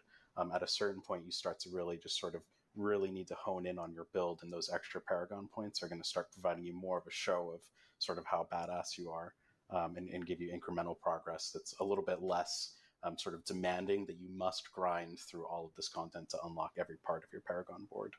Still do, dude. You still got to get to 300. Yeah, and something I'm pretty excited about this is that, you know, sometimes I on get what you're live it saying, can though. feel like my goal is to get a new Paragon board, and as soon as I achieve that, my goal is to get a new Paragon board and get off the one I just unlocked. And I think this change really lets me kind of explore the boards and think about what specific route optimizations See, I I've want to always, take, and let's up until like the past probably 3 weeks or so, I've always tried to fill in my boards instead of rushing to the next board. But once I realized how powerful the glyphs really are, like I said, like probably 3 weeks ago, with the build I'm working on now, is literally just rushing to get to the next glyph and kind of, yeah. Let's me personalize it I a get little that. more, which I'm a pretty big fan of. Well, I know we have we just went through a ton of content right here with all the changes that are coming for progression to Paragon to itemization. I know it was a lot for people Ancestral to hear. We will chain is actually huge. have a blog immediately up after the stream. Oh, there's a that will blog kind of up also there. explain a little bit more. I'll check of this that out to tomorrow. players, so that they can actually get a understanding in their own cadence of like. Because what I want to know what is is if the when you're in Torment 1 through 4, if you're getting ancestral and non-ancestral items as drops, or if you're getting literally all ancestral. It must be some are and some aren't ancestral. Gotta going to be. be changing with patch 2.0 for Diablo 4 in regards to some of the progression items. I know, Colin, we're seeing a lot in chat of like, people are noting like, hey, this feels a little D3-ish in ways. I don't know if you wanted to chat or like comment on that a little bit more. Yeah, I'm happy to. It's definitely familiar, right? So we thought a lot about like what is the right way to address the player feedback of. We've gotten a bunch of feedback around like World Tier 5, World Tier 6, World Tier 7, right? I want to be able to level up the challenge in the game.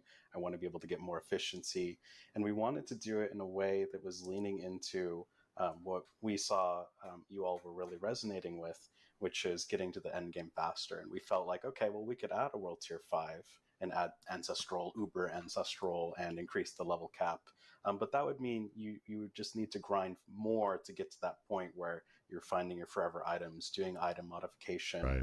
And we could add a world tier 6, uber ancestral, right? And it just sort of made us reevaluate what is important. And it's what's important to us is getting people into the end game, getting people finding their forever items, smashing monsters, getting more powerful sort of item modification and efficiency. So that was part of it. And then the other part of it, I'd say, is I think Diablo 4, more than any Diablo, has had a ton of item customization and power along the leveling journey, which really makes the leveling progression feel different, right? Like if you're tempering, if you're imbuing aspects, if you're really min-maxing your reward scheme, you can really push difficulty tiers early.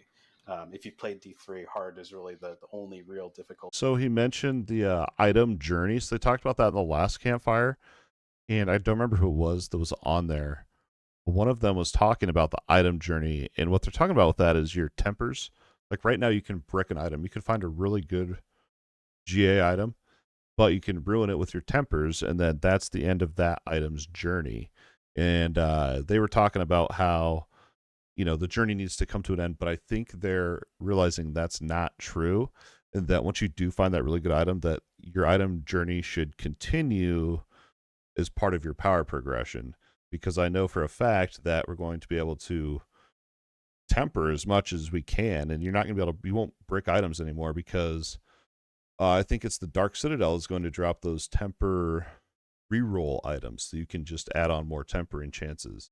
So last campfire, they were saying we want your items journey, to have an endpoint, but now they're changing their tune to that is part of the fun of the game is customizing your items, your heart's content, which is right? exactly what Because they we should be have doing. so many different ways to grow your power, we think that represents a pretty fun challenge of like, how do I take all these pieces and really push as early as I can to get to that max level faster?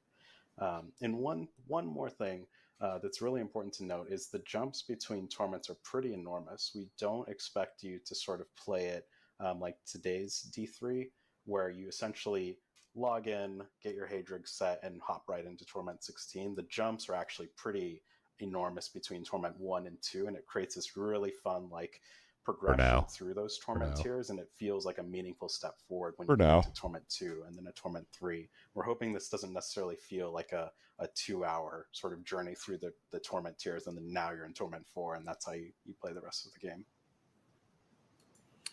Yeah, that's how it's going to end up. One thing I'll add is, shouts to Twitch chat, everything that you say, hey, you like what we're doing, big dub. We appreciate it. Much love for the response. Also, all the people in Twitch chat who are like, I don't like this. This isn't working for me. Much appreciation the same. We're looking at what you're saying, we're thinking about it, and we're going to try to incorporate it and make the game better. And I think it's interesting, I'm seeing the sort of Diablo 3 references, and it's like, from our perspective, if something really worked well in Diablo 3, that's more important to us to like do the thing that the players felt like was working for them than anything else, right? The fact that we've done it before in any form, to me, wouldn't stop us from doing the right thing. You know what I mean? Fair enough. I think he's taking this a little personally. And just doing it the right way. I don't know what the Twitch chat's saying. I'm not watching. The right way for D4. Obviously, the stream's already over the VOD I'm watching, but this is the difficulty of doing everything remote. It feels like it's like a Zoom call, but interrupting each other. And also big shout out to Twitch chat for calling out Jeevan's cord management. I thought it looked like he was in a garage. I've seen that message a few times already, but so thanks, Aislinn. Thank you, Colin. I know Colin's going to be joining us more. My TV is better than a couple that. Other topics, but we still have a lot to talk about in this stream. And the next thing that we do want to talk about is class changes and everything. And so Charles will be taking us through all the class changes for patch 2.0. Yeah, awesome. So before we get into some of the slides and details, I just wanted to, thank Colin and Aislinn for talking about all the systemic updates that are coming, how we're going to test your character and how you're going to progress through it. My topic's going to be a bit more about how, what are the exact another hour and 15 and new legendary effects and uniques that you're going to no more pausing. We're just take on these awesome challenges that are set up through the difficulty tier system. And also a slight disclaimer, PTR is a very early build for whatever is going to go live on patch 2.0. And some of the assets that we've captured here are also still, early on. And so some of the exact numbers or some of the wording may slightly be changed. So definitely refer to the patch notes, which we're going to be publishing right after the stream for the exact details and kind of final, in air quotes, numbers that are going to go on the PTR. And of course, it still may be subject to change before we actually launch patch 2.0 live. All right, so with that out of the way, let's start talking about some of the tempering changes that are going to come in patch 2.0.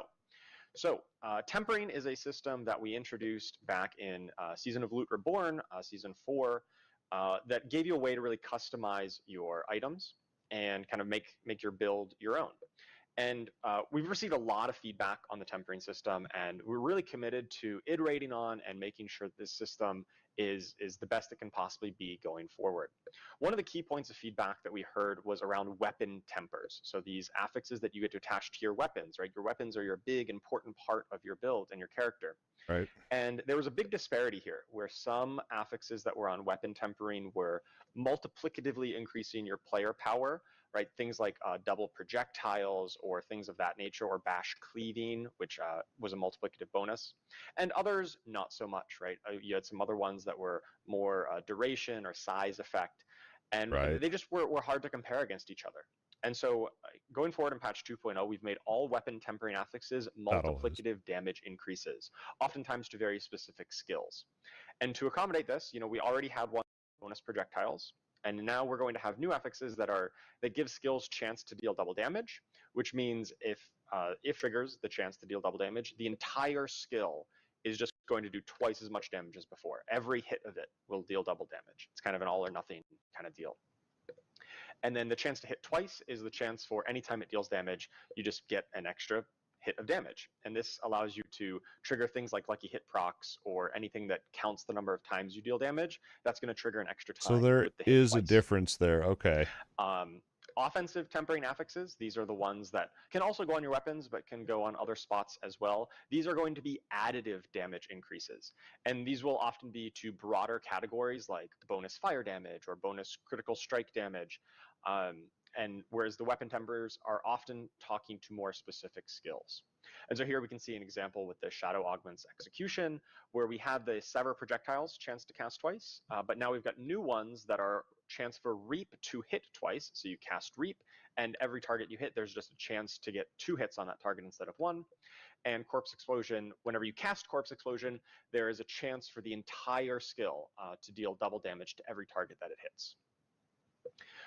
Additionally, we moved those size and duration affixes, which we think are really cool and really interesting ways of modifying your skills. We've moved those over to the utility category. So they're not directly I didn't realize that those were offensive these multiplicative damage increases. You're not going to feel bad that, oh, I'm missing out on damage just to make my area hit a little bit larger or to have a longer duration on a buff. So there's not as much opportunity cost to investing in those size and duration affixes, which are still really cool ways to customize your character. We just don't want them to compete with damage. And finally, we know that oftentimes tempering leads itself to, hey, I see this list of 5 or even 6 affixes sometimes. We really are going to try to be limiting tempering recipes to at most 4 affixes that could possibly roll on them, just to give you a little bit better odds of actually hitting the one that you care about than the one that you want, and just be a little bit easier to kind of comprehend. And even so, we're trying to set this limit at 4, but oftentimes we're aiming for just 3 on the recipe, depending on how the even some right now are only in 2, ways that make sense. That'll be good. So this is an active area that we're working on, really trying to make sure that it's get more of the tempers that you want. It's easier for you to get the right affix out of the tempering recipe by limiting that the number that are on there. All right, next up we've got changes to ultimate skills. So ultimate skills can now gain skill ranks. This is probably pretty self-explanatory, but just like every other skill in the game, ultimate skills can now be ranked up to rank 5 in the skill tree. And just like every other skill, increasing the skill rank will increase the damage output of your ultimate skills, but it's also going to give you cooldown reduction on these ultimate skills as well. So oftentimes other skills, you just kind of get one or the other, right? Sometimes it's a cooldown reduction, sometimes it's damage and CDR. Healing increase. So basically, on ultimate skills, you're going to get kind of the best of both worlds. It's going to be increasing basically what you're going to do, reducing the cooldown. Is those extra skill points we're getting are going to go into your ultimate. Grant bonus skill ranks on this, such as Harlequin's Crest, the Shaco, that gives plus to all skill ranks. These are only going to apply to ultimate skills that you've already learned in the skill tree. Okay. And this is to make sure that you still can only equip one ultimate skill. You can't get plus ranks to all skills and then suddenly have access to 4 ultimate skills. We still don't want that. We still want you to just pick one. But you're just going to be getting, you're going to be able to really juice that ultimate skill up. If you really want to make, lacerate be really strong, that's going to be a powerful effect that you can invest more skill points into. All right. So then can we find that as an affix on items? Let's now talk about the new content coming for each individual class, starting here with our Barbarian. All right. So sometimes you're playing as a Barbarian and you experience a problem, right? You are standing here and there is an enemy over there. What to do? Well, a good barbarian is going to throw their weapon at the enemy over there to kill them at a distance. Right, so now we've got a new skill called Mighty Throw. It's going to hurl your weapon at an enemy. It's going to deal damage on impact, and then it's going to stick in the ground and do some pulses of damage over Oh, time. that's cool. So even if the initial impact doesn't kill them, there's going to be some extra pulses there. Does that count as damage Additionally, over we've got time? some upgrades for it, just like our other Doesn't skills. sound like it. Enhanced Mighty Throw is going to increase your attack speed while the weapon is out. And then you can either opt in a Fighter's Mighty Throw, which is going to give bonuses to that pulsing damage. It causes your weapon swaps to pulse for more and give you a bit of barrier. Or you can opt into Warrior's Mighty Throw, which is going to dramatically increase the initial impact damage, and it's going to stun enemies on impact. Dude. No brainer. Let's take a video clip of this in action. No brainer, more damage in DC. All right, so we've got Barb, just simple example here with a few enemies. You know, it throws out this, ephemeral version of the weapon, lands, deals a big chunk of damage, and then pulses over time before returning back to you. I was They chose the fan same. of double throw in Diablo 2, so this is really exciting. Yeah, it looks Use sweet the too. stun glyph, like I It's said, kinda that was a like bluish no-brainer. Yellow, like ancient-y kind of color scheme to it. The VFX looks awesome on it. All right, on with So it. range barb is definitely happening in patch 2.0. For sure. If you want to spec really heavily into Cooldown this, was like 12 seconds on it, you're going to though. be You'd have throwing to- weapons out like crazy. All right, so we've also got some new key passives and new legendary Paragon nodes for every class here. So for Barbarian, we've got Barbed Carapace. This is a key passive, so it's going to Thorns. increase your thorns based on how much fury you're spending. And whenever Okay. you cast a skill with a cooldown, it's going to grant you Unhindered for a duration, which allows you to move through enemies. And then enemies that are close to you are going to take or going to take damage from your thorns every second. You're going to So they don't have to hit you, you just kind your of thorns every second. Now this is really cool. pulse It really it. enables Thorns Barb, which we had a little bit of support for, but one of the big problems of Thorns is that you really wanted enemies to hit you and hit you quickly, and Right. This gives you another alternative to deal bonus damage or to really pay off. That was my thing. I building was up like, all I that got to get thorns hit for with these this new thorns key to passive. work, so that'll help out. Additionally, we've got a legendary Paragon node, the Force of Nature. Your Earthquakes have a chance to spawn Dust Devils, and your Earthquake damage is going to be increased by your damage against close enemies. So this is really plays into these Earthquakes and Dust Devil effects, which we kind of call sub-powers internally. These effects that Well, I know are later not, on they show skills the that you rune cast that directly, but some of your legendary effects once you will travel so far, spawn it these spawns Earthquakes and Dust Devils. earthquakes. This is just That a could new way synergize to up with really this. power those up and blend them together in the same So build. even more dust devils. Additionally, we're adding some new passives I've to not the played a skill tree. barbarian, but I've seen the dust devil. And this has really helped to give you a way, along with ultimate skill ranks, to spend a lot of those new points that you're getting by leveling up from 50 to 60. Those Right, those new skill right. points you're getting. We're giving you some new ways to invest those. At least 4 points are going to go into ultimate for sure. All right, we also got some new items, of course. We've got the Ugly Bastard Helm, a new unique helm for barbarians. And it makes you so ugly that whenever you are berserking, all of your damage is converted into fire damage. And so that's really interesting. Barbars always had this little bit of like light fire theme. You had a few different effects that dealt fire damage. And now if you really want to play a fire barb, this is the unique helm for you. And increased fire damage on Also there playing into behind that, my we've head. got Aspect of Flaming Rampage, which causes your charge to deal some fire damage, and Aspect of Shuddering Steel. They don't show the which ranges will, on it, so I don't know cause what your that Steel can roll Grasp and Iron max. But Maelstrom to do some bonus physical damage. cool. All right. And the lucky moving hit on to there the too. Druid. The Druid gets Actually, a that new was pretty skill, good. a new core skill, in fact, Druid. called Stone Burst. And this is a core skill that's channeled. It kind of has a very unique kind of input mechanism compared to pretty much any other skill in Diablo 4. And as you're channeling it, you target an area, and as you channel it, the affected area grows in size over about 1 second of channeling. And at any point, you can release the channel, and it's going to deal a big burst of damage to whatever size you kind of landed on there. Hmm. You could tap it really quickly and just do 1 pulse of damage to a small area, or you can channel up for a little bit longer and hit a much wider area, depending on the exact combat scenario you find yourself in, or how the enemies are. So you don't even have to hold it for the numbers could change, but not even a Of course, we've second got our or max. upgrades that increase damage to the enemies hit in the initial radius. So really doubling down on that single target capability of a core skill. And Primal Stone Burst gives you some attack speed, and Raging Stone Burst will dramatically increase the spirit cost, but also give it a ton more damage. So if you have a ton of spirit generation, then Yeah. that might be the upgrade you look for in Stone Burst. Let's see a video of this in action. All right, so you see it ticks up. There's like 3 different levels, like small, medium, and large. Didn't look as in this cool as I one, thought it the would. druid kind of held it for a while, but you could release it at any time. And so here you see just kind of rapid firing a lot of Yeah, quick, small that's shots, cool. just because they knew that would be enough to clear out the enemies here. And also while you're channeling it, does some pulses of damage to enemies in that area as well. That's pretty cool. And size isn't just literally for the channel explosion is area; so it's also satisfying does to more blow damage up too. just So so many monsters. Yeah, it gets It huge really feels and amazing. it looks so sweet too. it doesn't really, look that cool. Hats off to the VFX artists. There needs who to be worked more on rocks, making I this look think. So beautiful, the new skills here. All right, so of course, Druid also has new. I thought it was going to look way a new cooler. key passive called One with Nature that really empowers companion builds. You know, we've heard a lot that players love playing with companions. They're wolves, they're poison creepers, they're ravens, More companions. and this is going to be the key passive for you. So all of your companion skills gain an additional companion, and they deal increased damage. And there's also a little bonus, basically, with you gain the passive effect of all of the companion skills. Now, if you're taking this key passive, you're probably taking these companions anyway, but just in case, you know, your build is such I just that, wanted to do well, I like just a wanna take, you know, 2 out Beastmaster, of the 3, Zoomancer, right? whatever you I want to can call put it. wolves So and poison creeper on my bar, but you know, maybe you don't have enough skill slots to put in ravens. You're still going to be able to get the passive effect of that when you take this key passive, because we just want you to have tons of I've these never played a companions, Druid really companion build at leading the all. charge So here. We've also got Untamed, a new legendary Paragon node that plays right into this One with Nature key passive. Casting a companion skill is going to increase the companion active skill will grant you bonus ranks to all of your companion skills. I don't know what the cooldown is, but if you have 3 up, and you could always have that up. Just like before, we've got some new passives coming into the skill tree as well. I think some of these might have some temporary icons on them. So like I said, these were from an early build.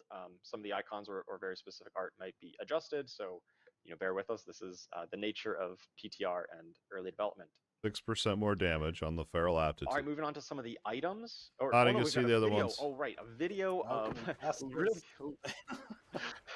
really leading a wolf pack here, right? So this includes wolves with the Storm's Companion to turn them into lightning werewolves. That's a lot of werewolves, actually.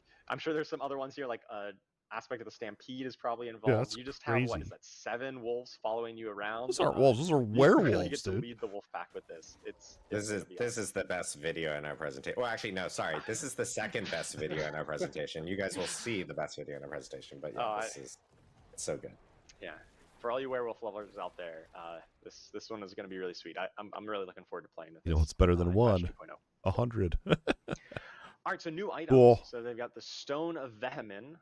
This is a unique totem that's going to empower your Stone Burst, the new core skill. Okay. So channeling it is going to grant you some damage reduction, and the final explosion will deal increased damage based on how long you were channeling it. So this just really encourages you to build it up to that max size and let off a huge explosion. And gives you some damage reduction, so you're kind of standing still for a bit. That's okay. You get a bit of bonus damage reduction.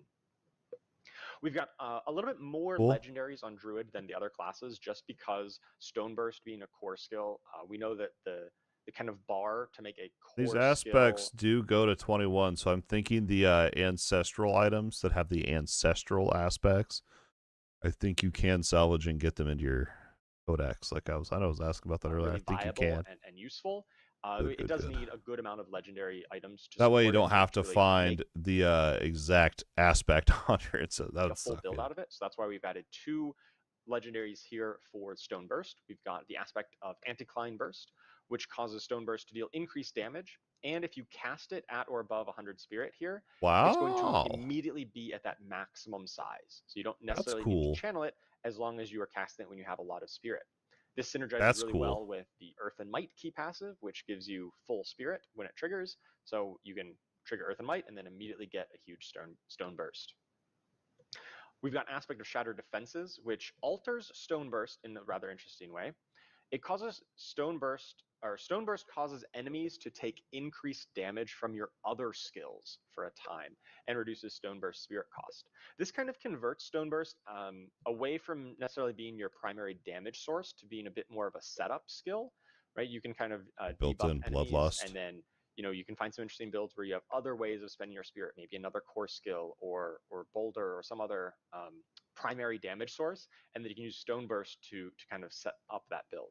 Really interesting to see how players well, what kind of builds you make with shattered defenses. That's going to be overpowered. Additionally, we've got Guarantee Aspect of you the Rabid that's gonna be. Bear, which empowers your Grizzly Rage to apply rabies and increases your poison output. Stormcrow, which is just lightning ravens. 90% ravens are now poison lightning. damage. It looks awesome. And Aspect of the Agile Wolf, which gives Shred a 4th attack. Shred normally is like a 3-part combo. Shred gains a 4th attack that hits all surrounding enemies, deals 60% increased damage, and knocks down enemies as well. Okay.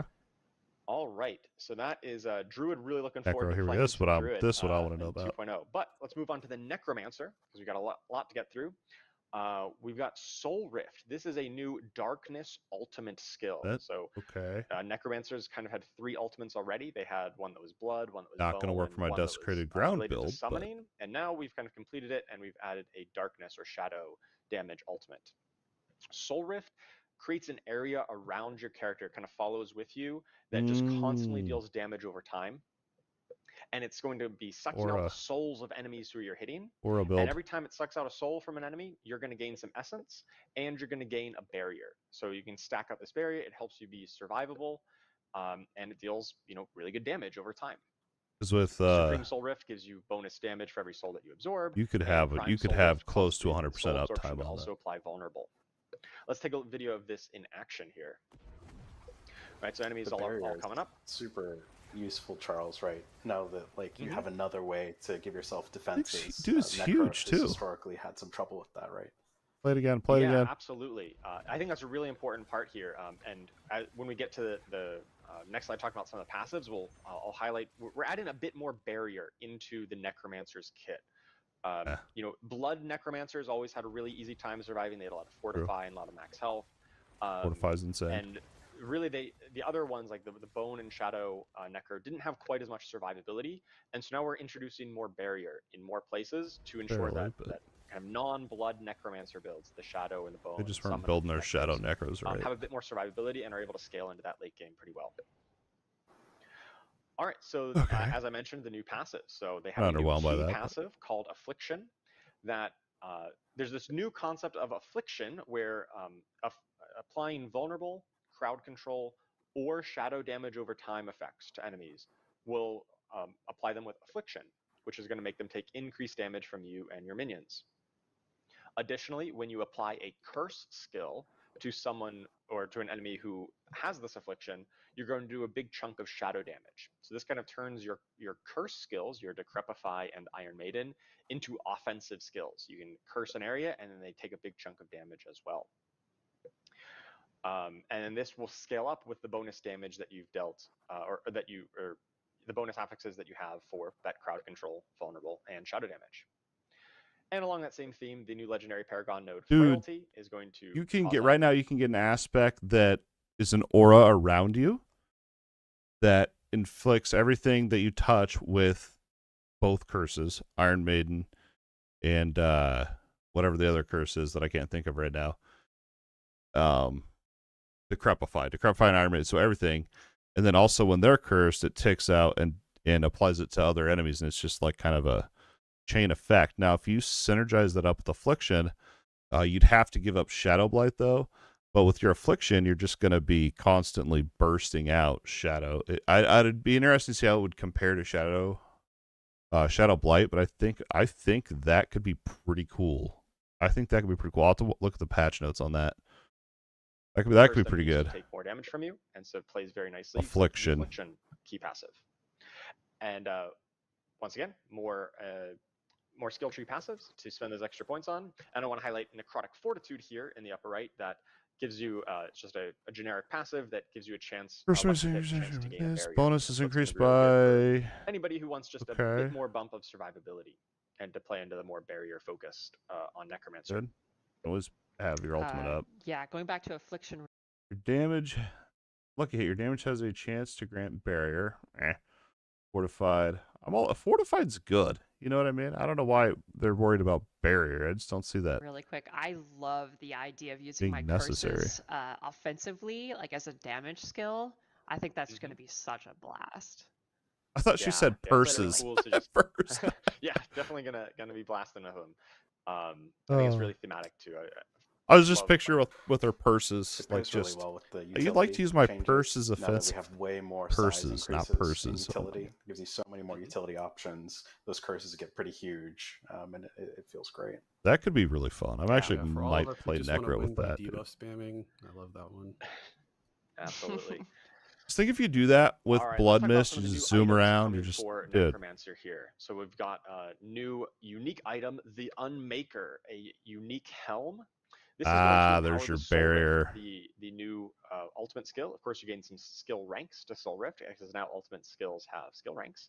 And every 30 essence that you spend while Soul Rift is active will increase its duration up to 8 seconds. So as long as you're active and kind of spending the essence with the Unmaker, you're going to have a very long duration of Soul Rift.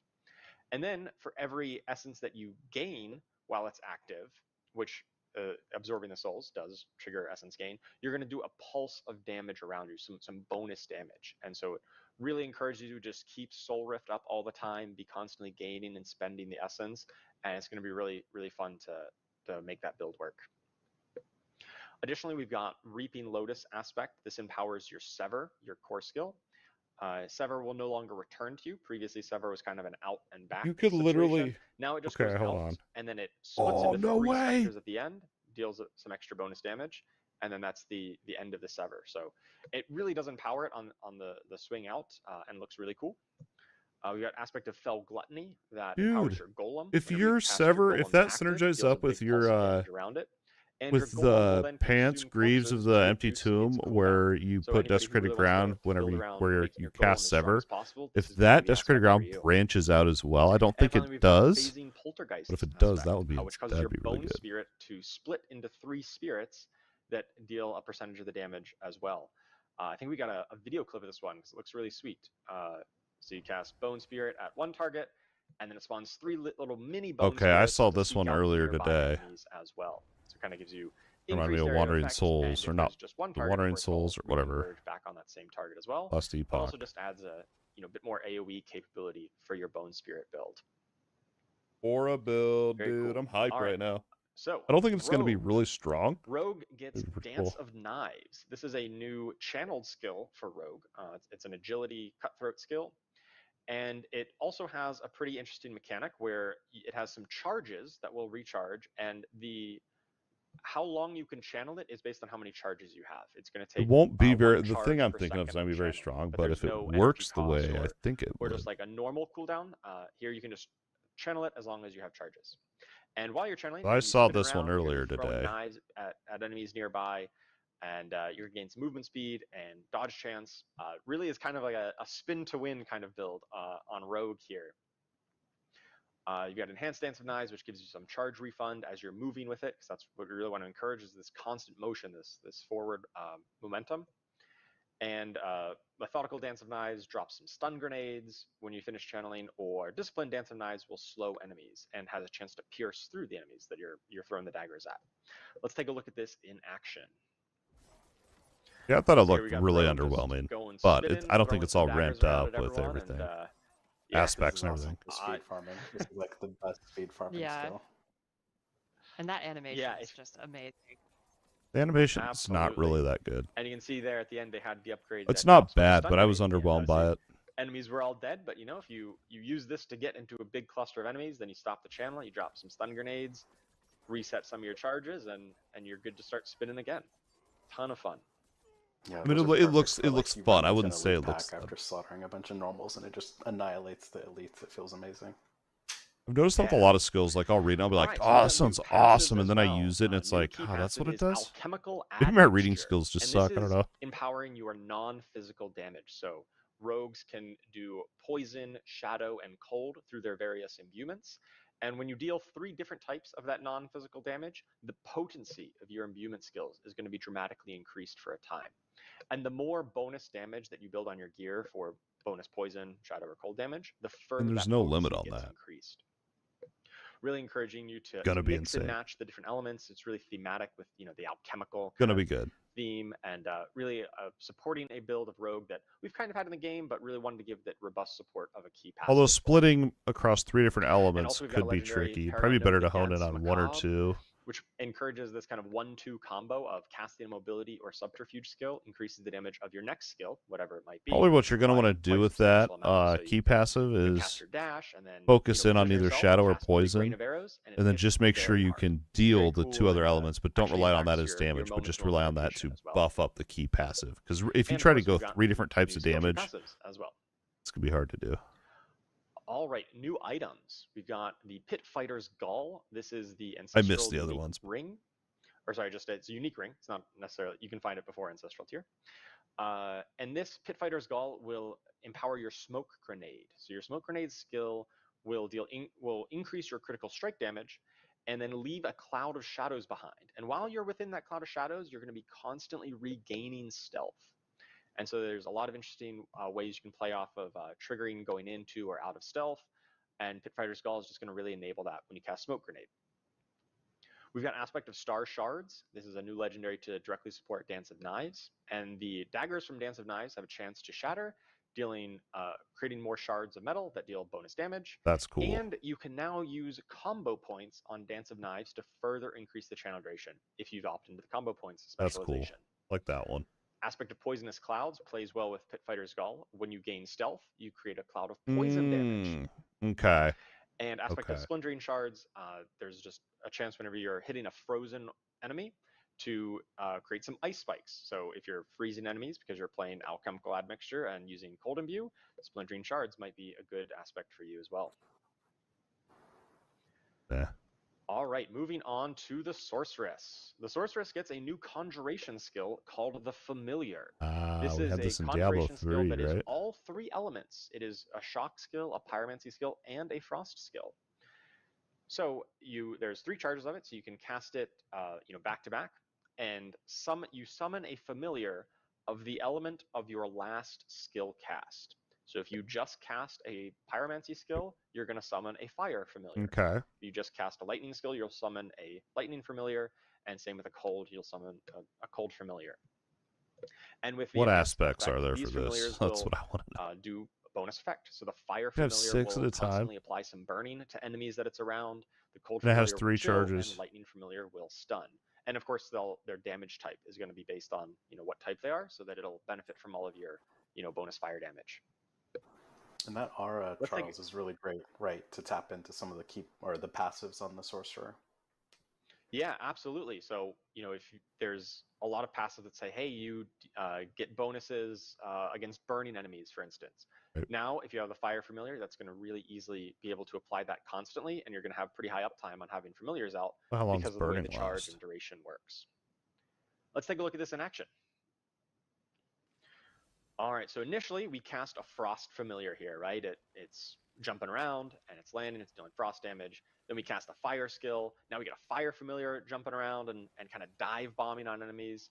And then finally we get a shock familiar, a lightning familiar here that's going to deal lightning damage. So you can kind of mix and match these depending on what skills you use, what combination you cast them in. And it's really flexible. It fits into a lot of different builds. Even if you're just a pure, say, fire sword, and you just want to do fire damage, you just want to do burning. The animations are the exact same. They're just different colors. Familiar. But it really reaches its maximum potential as you're kind of mix and matching these to suit the situation and apply the debuff. Like in my head on the 5, I was picturing like a fire aura, not just a little fire blast. For the Sega demonstration, I think we only have a couple of them out on screen, but I think you can maybe it doesn't have 6, that. Right? Yeah, you can have up to 6, and that would make a lot more sense once we get to talk about some of the unique items that are coming with this patch. But first, let's talk about the new passives, and we've got Enlightenment. This really also plays into the concept of mixing and matching the elements. You see it's got all 3 kind of colors on there. Casting a skill grants a stack of Enlightenment, or 3 stacks if your skill was a different element to the one before. So you're alternating here. And whenever you gain max stacks, you're going to become enlightened, and you get a ton of bonuses for being in this enlightened state. But then it drops off over time. It's really a reward for mixing and matching those elements, more so than any other key passive we've had on Sorc before. And similarly with the legendary Paragon node fundamental release, each fire, lightning, cold attack you make against an enemy increases the damage they take from all sources. That's basically a built-in so you really need to Talrasha. hit them with all 3 types. Like a Talrasha light, essentially. All right, on to the unique items. So Side Bindings, this is a unique gloves, and this plays right into the Explosion set. familiar. So whenever you Familiars cast can hit familiar with this unique twice. on, you're going to summon all 3 elemental that's variants cool. at once. However, it does come with a bit of restrictions on it. So familiar's duration is going to be dramatically increased, and its cooldown reduced, but you're going to have 1 less charge of it. So you won't be able to spam this quite as much, but you press the button once or twice, and then you get the max for familiars out. They're all over the screen. That's cool, dude. And they're going to last for quite a long time with this unique glove. So it's going to be really, really powerful too. If you're all about this conjuration build, all about amping up the power of the familiar. Glenn, does that stack with the key passive? Additionally, we've got new legendaries for that count. I mean, it does count as 3 different elements. After channeling Incinerate for a time, you're going to deal bonus damage to the target, and casting Incinerate will refresh and maintain the bonus. So really just powering up your Incinerate. Charged Flash, this empowers charged bolts, and after you hit a certain number of enemies with charged bolts, your next 3 casts of charged bolts will no longer send out bolts. They're going to send out big waves of lightning that deal even more damage, and it's always going to be charged bolts are already pretty fun. I got a build that I like with those. Elemental Constellation, once again, more about the mixing and matching of all 3 elements. Casting one of the elemental skills will summon a matching type elemental dagger that'll pierce through enemies, and the damage of that dagger is going to be increased if you get all 3 of the different element types in that time frame. Damage is increased by 100% per matching element. All right, so I think. Okay. We've got new mythic uniques. Of course, how could I forget new mythic unique items? These are the strongest items in the game. We've got Shroud of False Death. And I think the really cool part about this is it's just inherent affix. It's going to grant +1 skill rank to all passives. And that's pretty good. This is really awesome. As we're adding new passives into the skill tree, this is just a ton of power for this new unique chest. And after entering stealth, look at if that. If you haven't attacked in the last 2 seconds, look at the you're going stealth to gain for that stealth smoker. and bonus movement speed. Ow. Now, stealth historically has just been a mechanic that has been on rogues and a little bit on druids with the werewolf builds. But now every class, if you get this mythic unique, is going to have some access to stealth. You can drop out of combat for a little bit, and then you get into stealth, and you get tons of movement speed to maybe move on to the next pack or move somewhere else in the dungeon. 333% more really simple damage. All passives, but it's literally all passives, which is insane. Like it's incredibly powerful. Absolutely. I already know. I saw the hero prediction. I saw that earlier. A mythic unique helm. It's and stupid. This one has an interesting effect. So it says give into hatred and earn Lilith's favor, increasing your damage dealt by 60%. So just baseline, this is a huge damage bonus. And basically, the second line here says slaughtering enemies to briefly steal Lilith's favor from, or slaughter enemies to briefly steal Lilith's favor from nearby allies.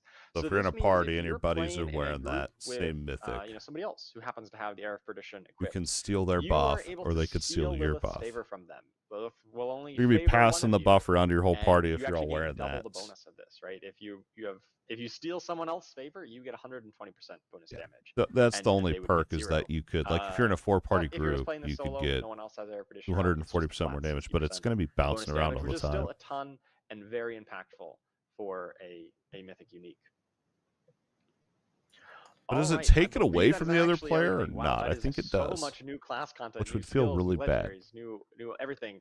And I didn't even get to talk about some of our other, more regular class balance changes. Updates to existing skills. It'd be really crappy. So make sure you definitely check out the patch notes. There is still more changes to come, but we're already really deep into this campfire chat, and we didn't want to extend it too much longer. So make sure you check out the patch notes for all the details on those other changes coming as well. Yeah, thank you so much, Charles. I know we have gone through a lot of information. We're in hour 1.5 of this campfire chat. As I said, and I mentioned on social, like, this is going to be a very beefy campfire chat. We still have 2 more things that we do want to really cover off.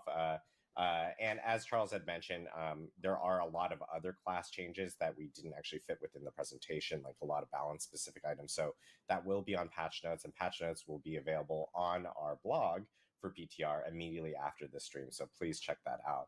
We are going to jump into some quality of life items. And so, Colin, do you want to take us through some quick quality of life items that'll be coming with 2.0?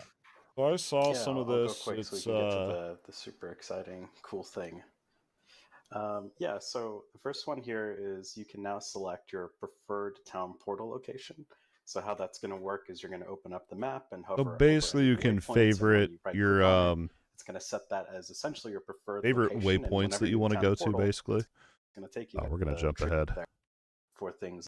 And then you Central have crowd rework of control works monster a little bit stage tapping, differently. the normal monster scale, inventory tab, another tab pop instantly when you kill them. It just feels really good.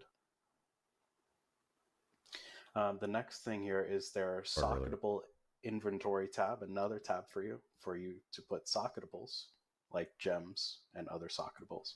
And then there's also an additional stash tab that we're going to add. The runes as well. The next thing, if we could roll the clip, we took out just about all the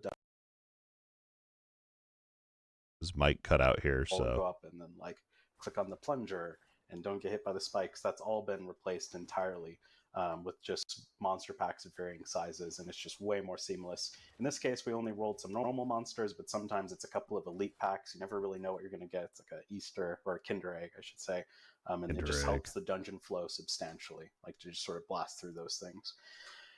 And then a handful of dungeons have had their procedural logic updated, just so there's more variation in the layouts. So when you play it, it's just going to roll out differently. This is really just iterating on our dungeon set to make them feel much more sort of kind of updating slowing Nightmare down. Dungeons. And then the next one here is minor, but it actually feels pretty good, and it has a big impact on the game. When you get those Paragon and level up notifications, we're actually going to tell you how many. So sometimes you'll realize, oh my god, I have like 15 skill points I can spend. And it actually tells you the number, and it's a nice quality of life change. So I think that's everything. Awesome. Thank you, Colin, for running through quickly. I appreciate the efficiency of going through all the quality of life changes. Now I know Jeevan has been very quiet over here. He's only chimed in a little bit. And we do want to talk about a new thing that is coming to Vessel of Hatred specifically, and for Vessel of Hatred players. So Jeevan, will you talk us through it a little bit? Yeah, so it's my privilege to kind of talk about a feature that the whole team's been working very hard on that we haven't really mentioned much. And you know, we looked at the expansion. We had all these cool things, you know, Torment, new class skills, Spiritborn, but we thought there was a hole, and we wanted to particularly give build crafters a new way to play for Vessel of Hatred. Well, we're gonna jump ahead, folks. But in you know, so about rune words. It is rune words is the new thing they're adding. We already knew that. So let's start with a little background. So rune words were in Diablo 2. So I watched all this. I'm going to skip through it here, but basically it's a dumbed down version of Diablo 2's rune words. Instead of being like there's runes of multiple, it's just two. You have like a top part of the rune, a bottom part of the rune, and they each have different things. So like the top one is if you do this, then the bottom thing, this will happen, type of deal. So like if you move 5 meters, you summon an earthquake. They show it off with Barbarian later. And so that they can consume that offering, acquire more offering. And so there's sort of like shared economy. Oh, and then by doing the things you gain offering, and you need the offering to trigger the effect. Casting a skill with a cooldown, and this rune only requires 25 offering for it to use an offering. What else? With a rune of the opposite type, so you have to pair a rune of ritual with a rune of invocation.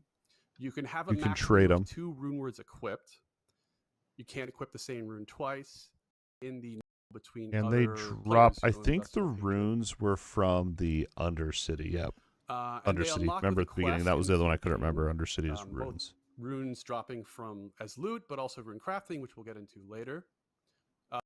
You unlock it through the campaign. And here they kind of show off how it works. And then all they have to do, Earthquake, which is a legendary aspect that you've already seen before.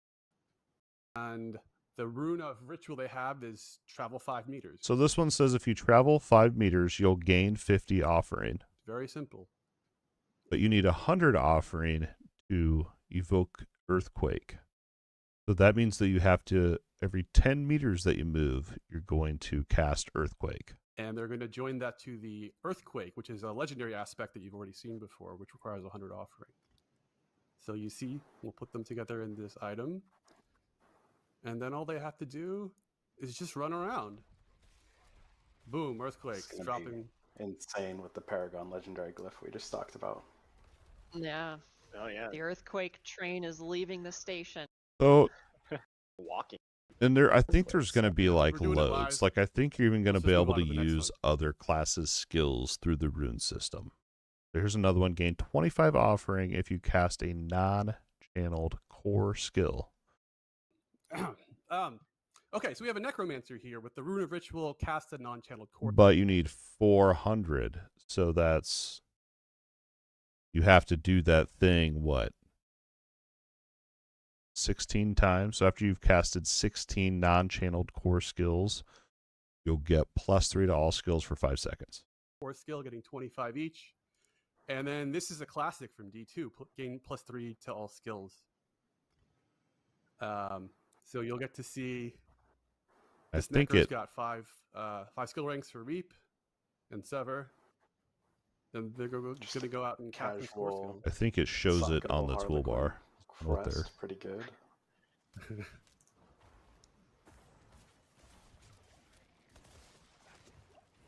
So a little pew pew. I Just think doing your they're basic, charging it up down here. Core skill usage, filling up the offering needed. That's I really your like that's the your little offering. tracking buff You know that it's full. fills up as you're getting it, so you don't need to really micromanage this. You can just at a glance see that, hey, I just filled it up, and now I Well, get not at a +3 to glance. You Sever. got to mouse over it, my dude. Yep. So now you're at +3. There you go. This should Wow. show it yeah, on this, the this necro's just cooking. And, on the skill icon, in my opinion, make it a little more clear. Oh, But what is this? Another broken clip? Did they just cast teleport? What? you can Okay, see they got a teleport. I think you guys Teleporting right here. necros. What are you cooking over there, Jeevan? Yeah, I'll stop making jokes mostly. Yeah, so what we really wanted to lean into Each with class these is two sharing rune words, 2 among other skills. things, was the ability to cast other classes' skills and use their power and harness it into your build. So with rune words, you're going to get to do that. Each class is going to share 2 skills and 1 legendary aspect, like the earthquake one that you saw. And some of them are even going to get to cast improved versions. So for instance, instead of the standard Decrepify from the Necromancer, you get to cast Horrid Decrepify, which is the upgraded version. And that's we did that for a lot of reasons. We wanted to make some of them feel a little better and a little more powerful. And a lot of it is about balance. But one important thing that I always want to highlight here is that you always cast the best version of the skill if you have upgrades as the sort of home owner of the class, right? So what that means is, let's say you're a Spiritborn and you equip the Cry rune, which is the Vortex spell. If you have points into the upgrade, then you'll cast the upgraded Vortex when the rune goes off. So I don't think there'll be any class envy. Like everyone will get the best version of their own skills, and then they'll get to use other classes' skills. And we're really excited to see how people can So if you're construct new playing builds that and new upgrades class's and what they can do with rune, using the power of you get the classes. best version. But if And you're it says playing a enhanced different war class, like price. if you're That playing a means sorcerer and you're Necros can casting the become berserk, barbarian right? earthquake, you're not casting the best That version of indeed does earthquake mean since that, you're not and, on a barbarian. And that enhanced war cry is a Home winner, I field gotta say. That one's real advantage. strong. We've Kind already of think seen- of it that way. Really looking forward to what kind of interesting new combinations and builds. you There's can come up with rarities. by You can dipping into other also class skills in unique ways. It really just multiplies the possibilities. use of, if you have of what 3 you that can you do don't with any want, given you class. can craft them into a new random one. And not only do we want you to augment your builds with other classes' skills, but runes will scale with gear. So when you get more interesting runes of rituals, you'll find ways to optimize them as well and get more output. So we really feel like how you break that totally destroys everything. So now we have the crafting element. And it's a chance when you so using trade in 3 of the 3 same for a rune, new you one, you can have a use them to chance roll to a go new up a rune. rarity. You go to the jeweler, And you can might not also be the make jeweler, but mythic. and you will combine 3 of the same exact rune, and you'll get a new rune out that is guaranteed to be different than the rune you put in. And there's a chance to uproll it to the next highest rarity. So if you put 3 magic runes in, there's a chance that it'll be a rare rune. You can only wear 2 at a rare, time. there's a chance that it'll be a legendary rune. And then on top of that, we'll have the ability to craft mythic uniques. I know they So talked you about that again. I watched this, so I'm rune, going to kind you'll- of skip through this a little bit. Oh, I was just gonna say this really harkens back to the sort of crafting that was so core in D2. So that match 3. Yeah. Your you're getting materials that you know can use to progress towards higher rarity runes and potentially towards these mythic unique items. Unlike some of the other loot drops, if you don't find a good piece of gear, it just ends up being salvage. Here with runes, you're kind of constantly getting some of that progression, even if it's not always the perfect rune right now. Yeah, I think that's something that when we did talk to a lot of sort of D2 diehards when we built rune words, and one of the things that most of them tended to mention consistently was like every rune drop is progress, right? You're always moving up that ladder.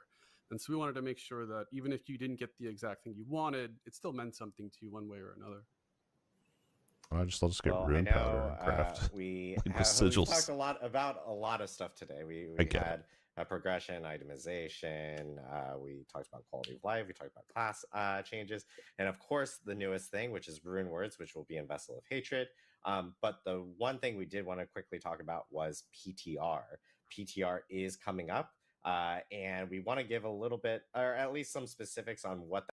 We're going to skip through here. So PTR is coming out next Wednesday. One thing I so that'll be talking about specific. Really need play anything next Wednesday, and the Wednesday to Thursday you'll be able to play part 1 of the PTR. Part 2 of the PTR will come out on next Friday. You can boost up to level 50. So here's everything you can do. There's boosts and skips. Remind everyone that PTR right now it is still just PC. And then he kind of asks the Colin and Aslan what they want people to test on PTR, and she says leveling, don't use the boost. We want to see how it feels when you level. Or cool or unexpected. If I could stream the PTR, I would probably do it, but limited on time, so. To get even more efficiency out of that power. So that's been the sort of guiding light, is we don't want to continue to sort of nerf players into a spot where they can sort of use all this new power to push. A great example of that is previously in seasons, we would actually increase monster health to compensate for some of the seasonal powers. Now, if you get seasonal powers, if you're blasting Penitent and leveling to 60 faster, good for you. Like, that's something that we think is actually really important to the system. Awesome. I know next question that we have, this is a question I've seen a the Q&A. This is from Explosive Cat. Hopefully your cat is not exploding. I did watch this. I don't remember what the question was. Nightmare Dungeons now that glyphs have Nightmare Dungeons. Yeah, pretty much what's going to happen here is Nightmare Dungeons are going to drop your masterworking materials. So killing more monsters is going to give you more masterworking materials. So they want to incentivize you to like not just rush to the end of the Nightmare Dungeons, since you can get these materials to drop from all the events and monsters in there. But the end boss is still going to drop just a bunch of masterworking materials. So I think for me at the end of the day, I'm probably still going to just rush to the boss. But if you want to hang out in there, you can longer. Content. Conversely, with the pit, And then he kind of talks about the pit being timed, blah, blah, blah. Struck a chord. I saw a few There was a question related to basically it was Nightmare Dungeons are now for masterworking materials is what. At least I don't know, Charles, you want to answer this or if you have additional details. There's a lot of questions related to one of the mythic uniques, and it's additive damage to demons and angels. Oh, okay, I missed this one. I don't know if you want to talk about I will confirm that is the wording on the effect. Plus damage to angels and demons. Yeah. There you go, guys. We'll just leave it at that. And no further comment. I know, no further comment on that. Additional question that we have related to Paragon is why cap the amount of boards instead of just capping maybe the amount of glyphs we can use? Right. This is from Hotner. Yeah, that's a really good point. Something that I think we can take back and really think about. We had discussed and we felt like the cleanest solution from just sort of the flow perspective was that we wanted to just make it really sort of compact and make those choices about which glyphs and which legendary nodes and eventually what rare and magic nodes matter to you. But that's really good feedback and something we can continue to monitor as we go. They into should PTR not and limit as it. people get their hands They should on it. not limit. Again, it's really to 5 about making boards. those boards more punchy, and the connections between those boards. You're is something that limiting- you navigate during your limiting journey. the players by But the doing sort that. of end point is about making those really chunky choices on what glyphs you want and what legendary nodes Let the you want. player make that decision And if we they think want to that make ultimately, chunky especially now that decisions Paragon or rush is to realm glyphs. wide and all your alts, I think we touched on that earlier. Don't all your decide alts for get to us. It's benefit from limiting the this. players' It's choices. really going to streamline that process of getting your points locked in quickly on those alt characters and get them into the end game really quickly. But that's a really good point of feedback. No, they better a not limit it to question 5 boards. I'll be from- sad, dude. I bet they WTF, changed that before launch. See, this is bad. Yeah, you get the point. Well, everyone need to be in Kyovashad to change difficulty like it is currently. Right? Nope, they've added it to like 4 other cities where you can change difficulties. Which increases. Yeah, that's very true. You can level up them. You can level them up really fast in the pit if you're pushing deep. There is a question regarding Eternal Realm characters, like They're gonna go in and adjust your Eternal Realm. Remember with the item level and affix changes. They'll change your Eternal Realm characters. at the rune words, are they applicable to all items and weapons? Or are they restricted to specific types of equipment? Additionally, can gems be inserted into equipment with runes? Yeah, I wondered about this. Yeah, they can be inserted into all types of equipment, so they're not restricted from being in uniques as long as you have 2 sockets for that unique. And the to restate the slots that are available with 2 sockets, on base game it's 3. It's chest, pants, and 2-hander. We're also adding a second socket to helm, so you'll have 4 slots. And you cannot mix runes with gems in any item. And Okay, you that makes sense. wouldn't want to. You'd basically be losing the benefit of them. Awesome. I know we have some questions related to like some co-op bugs. I will say that I've gone on, like forums and Reddit and addressed them, that we are working on them. I can tell you the team is most definitely working on them right now. Excuse me as I cough. Still getting over my sickness. Got sick and from then James I Cobb. know this is actually I'm going to ask this because it's a funny question. Are there runes for G and then Vun? Oh, I mean, my narcissism certainly would have let me do that, but I think we can't do that sort of stuff. Unfortunately, I would have loved to, but I will say, there are, the runes have these sort of phrases that they unlock when you actually compose the spells, and we have some, I think, fun references and Easter eggs to make you smile. Yeah. Stackable. Awesome. And then runes, are they stackable? Yeah, they are stackable. Oh, good. And we have added a new tab for them as well. We have a socketable tab, so all your runes and gems will go there. So there we go. It would be pretty good for your inventory. Yeah, that Better would have stack. been really messing with inventory. Would have been horrible if they Runes did not didn't. Yeah. stack, and now that they have their own tab. Yeah, and now they have their own tab, which is really, really good. So, cool. I know we are very over on time. So I do want to make sure that we let everyone go here so that they can eat, because we've now gone well past lunch over here in California. Just a reminder for everyone that PTR is actually going to be starting next Wednesday. They did. I don't know if we will missed it have or what, patch notes but in the blog they up did bring immediately up after the stream, loadouts specifically in the here, armory. so you guys can check it out. Check out the patch notes. They are going to add it. 17,000 words.